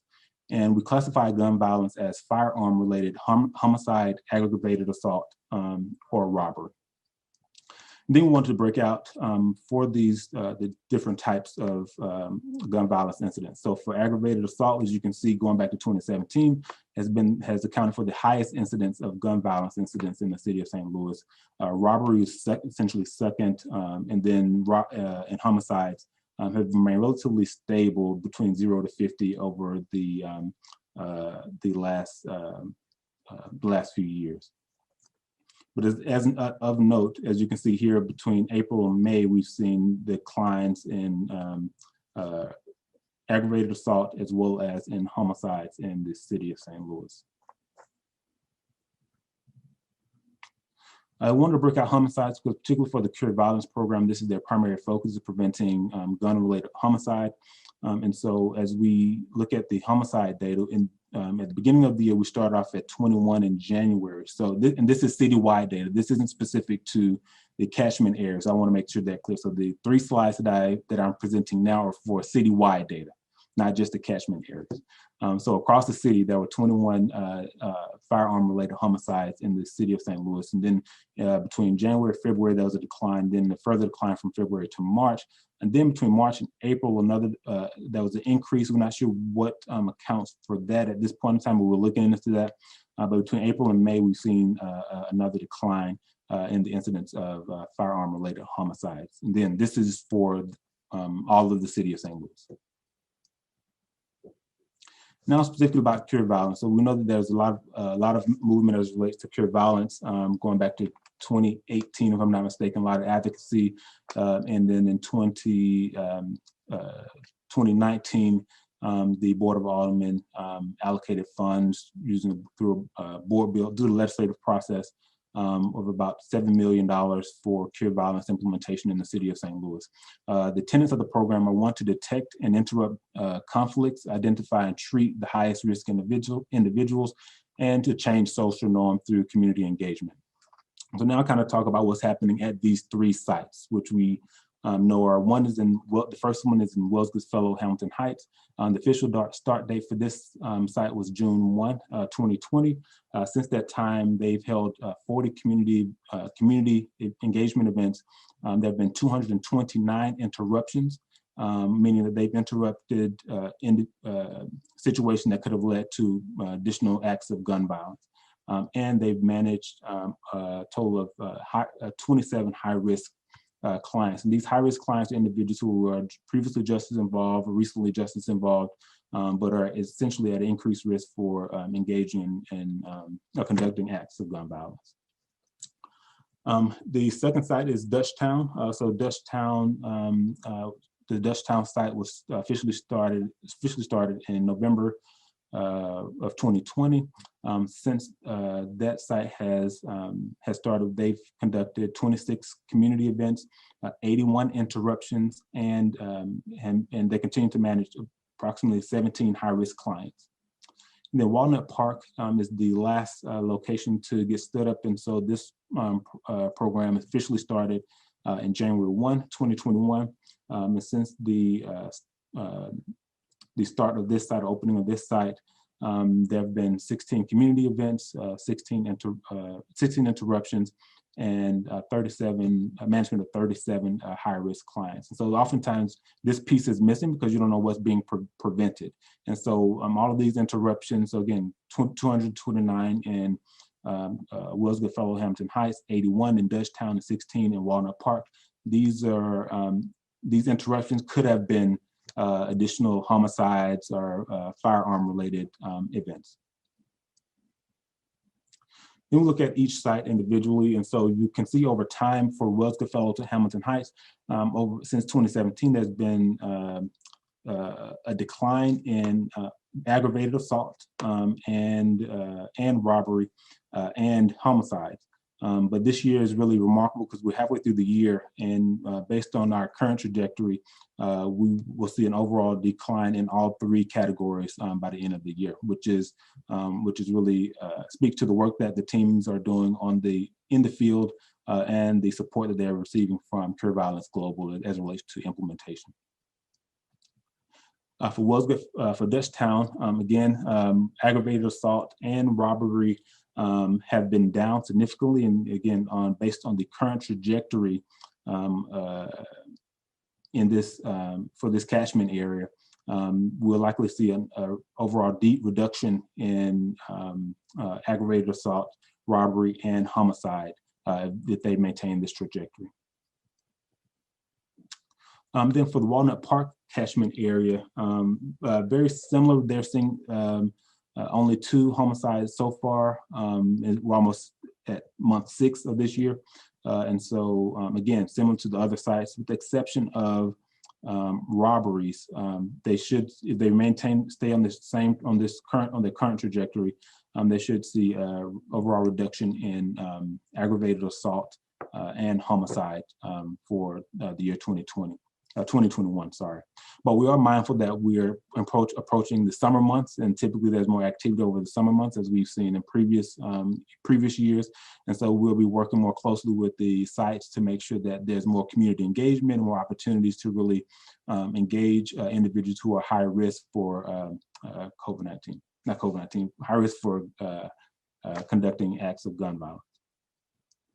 Then we also conducted heat maps. So the heat maps show the density of gun violence in the city of St. Louis. And again, this is for the entire city. So going back to 2017, and what we've seen was that the data-driven approach that was implemented to select the sites were appropriate.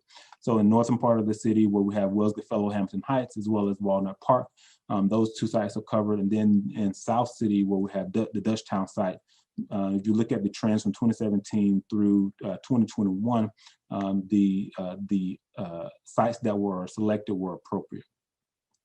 Then we wanted to break it out using just looking at homicides across the city as well. And so if you can look at one thing that we appreciate by looking at this over time is that you see a gradual shift, eastward shift of gun violence related to homicides related to gun violence in the city of St. Louis, which is concerning for us because we're identifying some additional hot pockets. As you know, gun violence can move from ward to ward, zip code to zip code, depending on the people in the community. And so we'll be using this information to make recommendations as it relates to potential new cure violence sites. So based on the heat maps, we did the hotspot analysis that we did. We identified 3 additional areas that could serve as potential locations for cure violence sites. So one is the Baden area, which is here. This is Baden, and then the Greaterville area, and the downtown Carr Square, Columbus Square area are all new hotspots that have been identified. But we also don't want to forget about Walnut Park West. So there's still some activity outside of the catchment area for Walnut Park, and particularly in Walnut Park West. And so one idea would be a recommendation would be to expand the boundaries for this site and give this site additional support in the form of additional staff, so that both Walnut Park East and Walnut Park West could be properly covered, because the entire Walnut Park neighborhood, East and West, are deemed to be hotspot. So that's kind of where we are at this point in time. Our goal is to make sure that we are providing updated information to our stakeholders, including elected officials and the community at large, about the status of the program, the progress of the program, and any challenges the program may be having as it relates to stopping gun violence, addressing issues related to gun violence in City of St. Louis communities. But again, one thing we also want to continue to highlight is the fact that the Cure Violence program is only in designated catchment areas. It's not a city-wide program at this point. And so we want people to be mindful of that. And so hopefully, the results that we're seeing over the course of this year will speak to the need to either further support this program moving forward. And now I'll take any questions you all may have. Thank you, Dr. Eccles. That was a very good representation. I think we've all been wanting to know about the function of cure violence and how it's beginning to work. So at this time, I will call upon committee members to ask questions. Alderman Boyd, Jeffrey Boyd. Any questions? Are you still on? Doesn't look like he is. Okay, Alderman Vaquero. Yeah, actually a couple.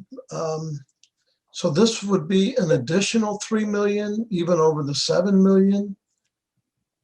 No, so we're just spending down the 7 million. So of the 7 million, we're appropriating 3 million for this upcoming year. And how much have we spent so far? So far, we have spent roughly around $2 million for cure violence. There was some delays that we encountered last year because of COVID-19. So that the delayed start date means that we didn't spend as much money as we thought we were going to do over the course of the previous fiscal year. And I know you said you've been sending stuff to stakeholders. I haven't seen anything. This is a first. So are we not one of the stakeholders? No. So I said the goal is to make sure we're sending information to stakeholders. So we want to make sure the information that we send you all is accurate, up to date. But we also want to make sure it's easily adjustable, because some of the as we pull data, sometimes the data can be really confusing if it's not packaged appropriately. So we want to make sure we're doing our due diligence on our end to make sure it's meaningful to you all as well. Yeah, so I haven't seen any of these reports, and I get calls from people all the time feeling that this was money that's been wasted and that there's nothing. I mean, since we started the program, last year we broke the record on murders, and this year we're ahead of the record on murders from last year. And people are going, well, ever since we did pure violence, it's done nothing. You know, and I saw the chart and I saw how you dilute, you know, well, things are better, but they're not. And, you know, things that it seems like we shift crime from one area to another when we do these triangles and all that. But so sticking with the budget, and I'll keep this very short, but sticking with the budget, we spent $2 million and we have what, 3 sites open, is it? How many sites do we have open? Right, there are 3 sites that are up and running. And is this to expand more sites? Or those sites are costing more now? You said it was $2 million. Are we gonna give $3 million to the same sites? Or are we gonna open up more sites? Or what's the story? No, so address a couple of your other questions before. So as it relates to violence overall in the city, so what the primary focus for the presentation was those catchment areas where the program is being implemented. So although the rates of gun violence can be down in those catchment areas because of the work that's being done, we may see increases outside those catchment areas. So the overall numbers for the city could go up if there's increased violence outside of the gun violence outside of the catchment areas. But for the upcoming year, so the $3 million was set aside because we wanted to do a formal evaluation. We didn't have strong numbers about what the cost for that would be. And so we don't anticipate spending $3 million this year. It actually should be less than $2 million if everything goes out. But we want to make sure we didn't fall short and need additional monies midway through the year. But based on what we're seeing right now, we shouldn't spend $3 million over the course of FY22. It just seems like we're, you know, if we're not going to spend that money, maybe we appropriate the lesser amount, you know. And the money stays in that account because it's a special fund, so it stays in that account even if we don't spend it. So it rolls over to the next year. Okay, I just know I get a lot of grief. You know, I won't name a name, but someone from the personnel department especially asked to want to know, where is this money going? And it seems like it's a waste. And I think I'm going to have you come over to public safety in the next couple of weeks. We'll have a meeting specifically on this again. So keep your charts together and I think be prepared for another group to ask questions, you know, because you know, no matter how you try to wash it out or do whatever or dilute it, crime is up. Violent crime is up.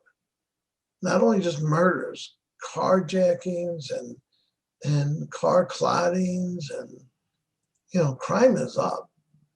You know, so anyway, and that's way off the subject. So anyway, I guess that would be my issue.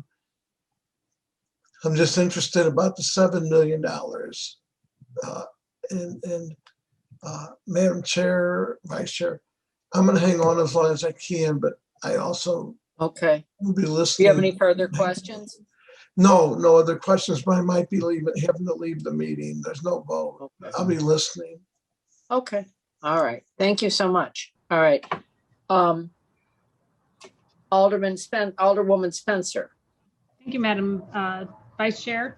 Thank you, Dr. Eccles, for being here with us today. And I want to thank you for giving us a pretty robust overview of your budget and looking into things. I especially having gone through several departments now, I think you did an excellent job kind of overviewing things and getting into some of the details. So it, precluded us from many of the questions that we would otherwise ask going into details. One of the things that's just, we kind of go through these and look line by line this year versus last year, that really sticks out is some of the additional contractual services in this year's budget on page 308. It looks like the health department in years past has, contracted, communications and things like that, but there are several additional items here, legal assistance and stuff like that. Can you walk us through some of the contracts, the new contracts, and kind of the process that the health department goes through to issue contracts? Or is it? Right, so and I'm sorry, Dr. Eccles, if this was explained. I missed a little bit of the presentation. I had to step out for a moment, but. So the majority of the contractual and other services that are listed are standard. Look, there are a couple of new ones, particularly those that haven't been funded before, are part of the reentry program. So we need to make sure that we have proper guidance, proper support to make sure that individuals who participate in that program don't fall through the cracks. And so we wanted to make sure that we were doing our due diligence to identify any areas that needed to be funded.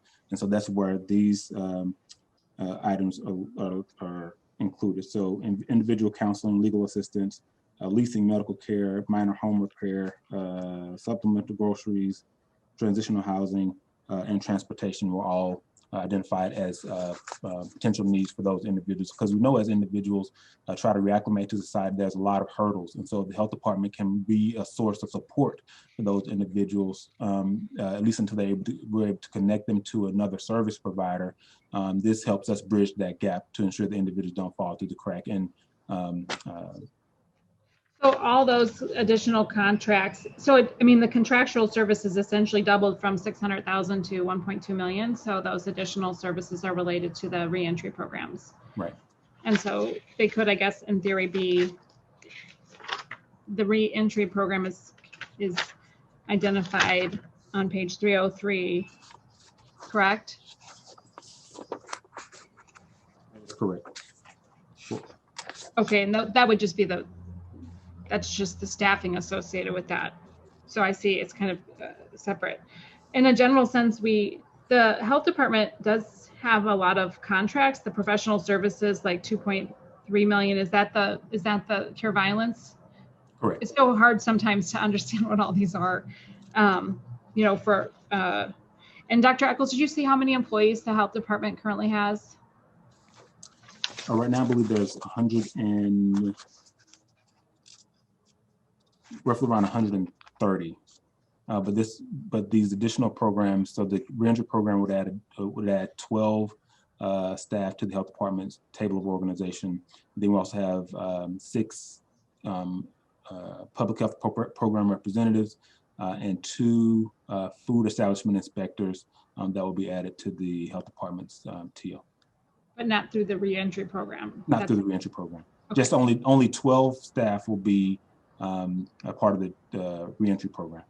One of the things that's unusual about the health department is that there's funding sources from all over line items when you look at the income. So it's really, I think we often get quoted as saying like 0.1% of our budget goes to health, but there's a lot more. That's just from the general fund. There's so many other funds that go into the health department. What is the total budget for the health department last year versus this year, Dr. Eccles, just to have a firm understanding of what that looks like? I'm going to defer to Paul Payne on the total numbers because I know that it fluctuated a little bit. Director Payne, are you still with us? I'm here. Okay. Yeah, here's what I'm going to do. I'm going to bring up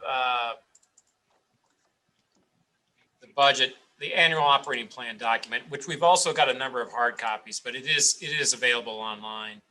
Let me see if I can get there real quickly.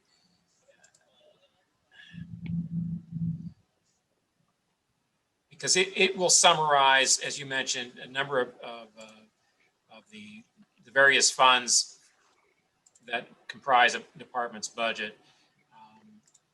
So let's go here. I'm going to share a screen if I could.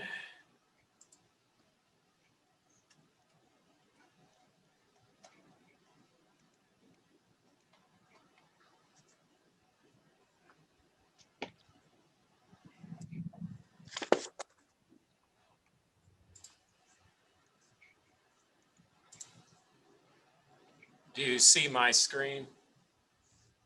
No, we don't. Yes. Now we do. There I it is. didn't know if you Okay. did. Sorry. Right, this is a yeah. No, this is right out of the annual operating plan. Again, this is posted online. We do have hard copies, which we can send down if you need them. But here it is. It's basically the largest portion of the budget is under the local use tax fund.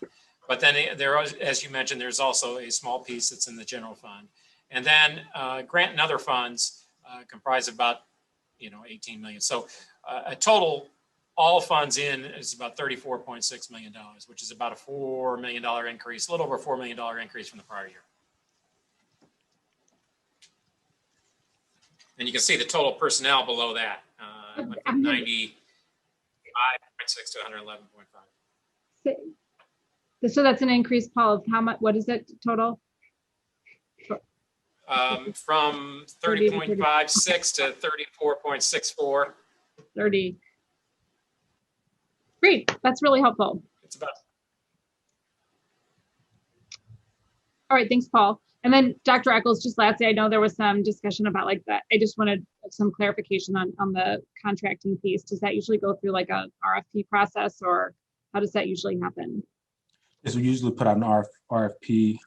However, if there's only one service provider, we'll work with the either supply commissioner or our board for sole source if that's required. But the typical practice is for us to issue an RFP, and then we will receive the proposals, and we typically have a group of independent reviewers not attached to the health department to actually review, but are subject matter experts to review the proposals to ensure that we indeed selecting the best candidate. And that's for all the contracts with the health department, is that correct? Right. Okay. All right. Thanks, Dr. Eccles. That's all I have, Madam Vice Chair. Thank you. Alderwoman Pamela Boyd. I think she's gone. Alderman John Collins Muhammad. Okay. I guess it's Alderwoman Navarro. There you go. On the end of the line today, and I won't take up too much time. Thank you, Madam Vice Chair, and thank you, Dr. Eccles. I too just want to reiterate how nice it is, especially at the end of a long meeting, for you just to walk us through your budget and highlight the priorities and what's going on. So thank you very much for that. One just clarification on page 321, under the public, so at the very bottom, the public health program representative.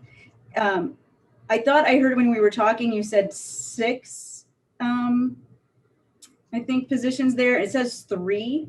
And I know there's another place where we were talking about 6 positions. So I just wanted to double check that. Is that number right that's there? So there's 3 there, but there's the total number is, we go back to the director's budget under 1410. On page 314. On page 314, right. So it lists that all of the public health program representatives under 1410 are listed there. So that's 6. Okay. All right. I just wanted to make sure that we had the numbers right in there. Okay. So thank you. If that looks good to you, then I'm good with it. I did want to ask about under animal control. It sounds like, ideally we'd have at least 2 people managing that center, but there's just 1 in the budget this year. Is that correct? Right. And so this is a critical position, as you mentioned. So because having our fiscal manager and other executive leadership members manage animal care and control after hours, creates, again, liability issues as it relates to safety, particularly they're getting very little sleep and then they're traveling to the office. So we're just very mindful of that. And so that's why we requested 2 animal control supervisors. Yeah, I think that's a very reasonable request. I feel like the word on the street is that, you know, unless an animal actually takes a chunk out of your child, nobody's coming. And that's what they've been told, you know, well, we understand there's a problem, there's a threatening animal, whatever it is, have they hurt anybody? And everybody feels like I've got to wait. And I've seen people seriously injured after many complaints. So what's the shortfall? So if there were 2 positions there, what would be the amount? What's the amount missing because that position is only funded for 1 position instead of 2? So the amount missing, let me pull my. What would be the total if it were funded for 2? If we were funded for 2, it'd essentially be roughly about 85,000 to cover both positions. Okay, and that includes whatever, are those, yeah, any other benefits or anything that comes along? Okay, great, thank you. And then I wanted to ask quickly about, so page 328, I just flipped to environmental health services, and then also page 331, lead poisoning control. Those are both zeroed out. So can you just explain to me what we're doing there? Oh, yeah, so this was a part of the, so in the past, the air pollution program was its own separate program, and it was attached to a special tax, revenue tax. And so what we did was just pulled them under 715, which is the environmental health services program, so that those positions are now permanent positions in their, and us maintaining them on our TO isn't dependent on the revenue that's generated by. Because what we saw in 2020 was that there was a reduction in the revenue that was generated by those programs just because of COVID-19. And so that really put those 2 positions in jeopardy. And so we worked with Paul Payne and the mayor's office to have those relocated to 715. Okay, and which page are those, have those been added to then? And that's great to hear that we didn't just lose them.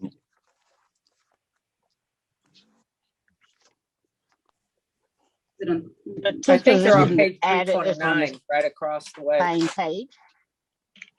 Sorry, there were several people at one time. This is Beverly Murray, and you're trying to find out where did we move the air pollution specialist to? If you go on the same page at 330, if you go up to 1110, you'll see, it's not in alphabetical order, but go down and you will see the air pollution inspectors there.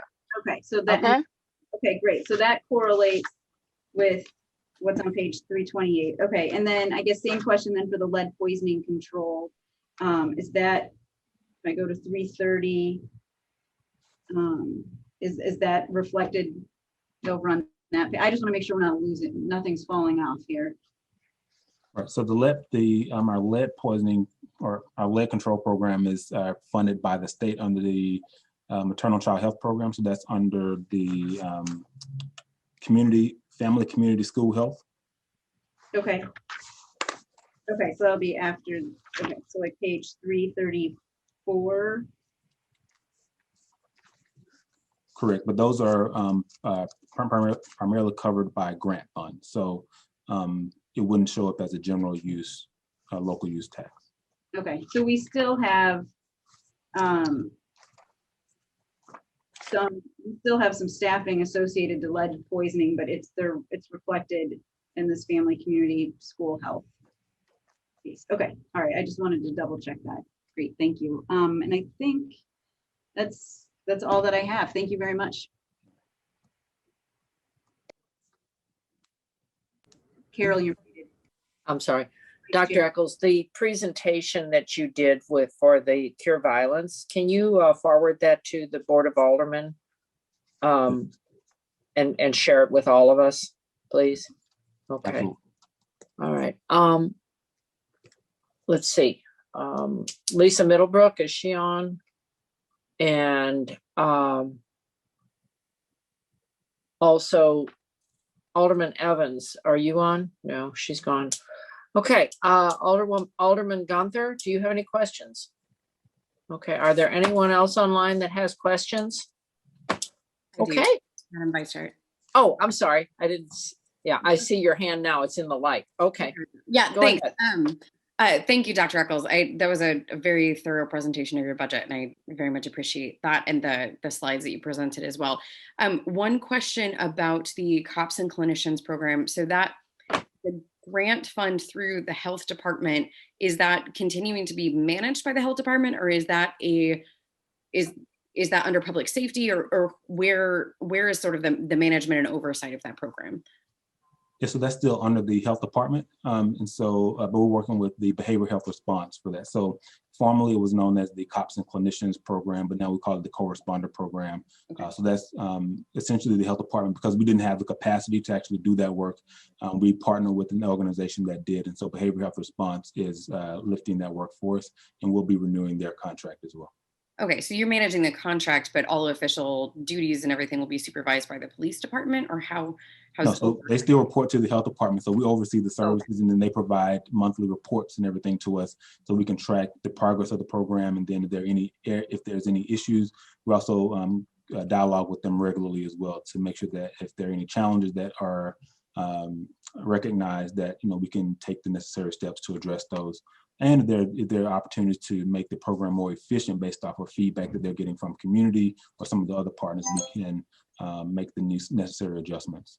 Okay, great. I had a question from a neighborhood association last night that asked if a family has a family member who has mental health issues, and they know that there have been a reoccurrence of calls, or that they know that they're going to need that type of emergency response. Is their question was if there was sort of a pre-registry list that you could put your family member on, so that anytime that address came up, it was flagged sort of in the 911 system as this is going to be a mental health call, so that there's always going to be a behavioral response there. Is that contemplated within the program? Do you know? So that's something we have to work on with the 911 dispatcher, because they're the ones that will receive the call. So there's a way to alert them that this particular address has recording. We have to work with them to see if there's a way to kind of manage that information while maintaining HIPAA compliance as well, especially if it's attached to a certain individual. And the other thing is that we don't want them to automatically assume that it's going to be related to mental illness or behavioral health, because it could be a violent incident. So we don't want to skew them in any way. Instead, we would prefer for them to just follow their protocol, like that they're trained on, to ask the right questions and then make sure that the case is properly triaged. However, I do think that there may be some utility in having a database where we have of individuals or residences that have individual mental illness, but that may be more appropriate for the health department to maintain that. So as individuals are referred to the health department, we can properly triage based on the information that we've collected over time. Sure. Yeah, I definitely wouldn't want to see that system abused or anything. It was more as concerned family members that any type of emergency response would also include behavioral health, so that their family members could be protected. I think to your point as well, so if a family member has, and if families have an individual in their household that has mental illness, I think what we would want them to do is know who to call in the first place. Right. So make sure they know how to contact either a mental health service provider through United Way, or direct call the behavioral health response directly, rather than calling 911 and calling all these other places beforehand. So we can help them streamline that process. That'll help reduce some of the calls that our police department may likely receive due to mental illness. Got it. Okay, thank you so much.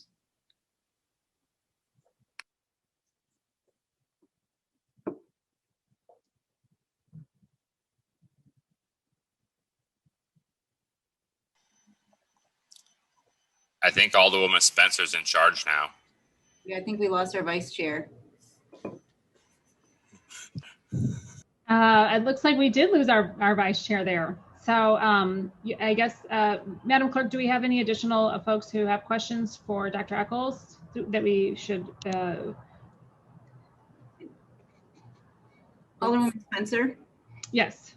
I was just going to say, I just also wanted to thank Dr. Eccles and Beverly and everyone at the health department this last year. I know it's been particularly challenging, and I know we're just looking at the budget, moving forward, but just wanted to take this opportunity to thank you all for everything that you've done for our city. So thank you, under unbelievable circumstances. So thank you.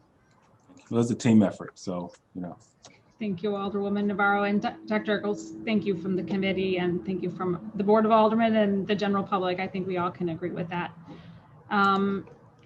It looks like Alderwoman Howard has her hand up, so she's here with us somewhere. She's in the attendee room, not in the panelist room. So STL TV, if you could move Alderwoman Howard over.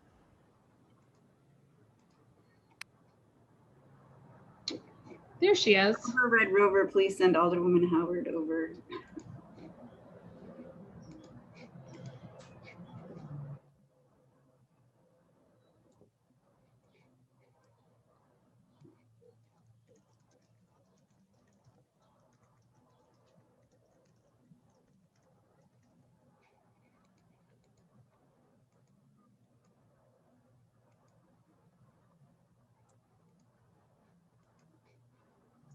Alderwoman Howard.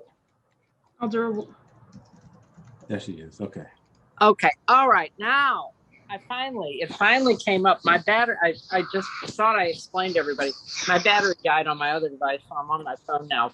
But I appreciate your attendance today and your staff coming along, and my neighbor, Miss Beverly Murray.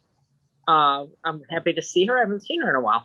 So I appreciate everyone. And if no one has any further questions, Dr. Eccles, you're dismissed, and we hope we can support you further. Okay. Thank you for your time today. All right. Okay. Goodbye, everyone. Bye-bye. Thank you. Thank you, everyone. Do we need to adjourn? Can I have a motion to adjourn the meeting? So moved. All right. Next time I'll have to. Heather, do you want to, Alderwoman Navarro second? Can we take a previous roll on that? Yeah. Well, no, because people have Spend way left. more time on motions to adjourn than is necessary. I don't think it would be great. All right. Okay. Goodbye, everyone. Thank you.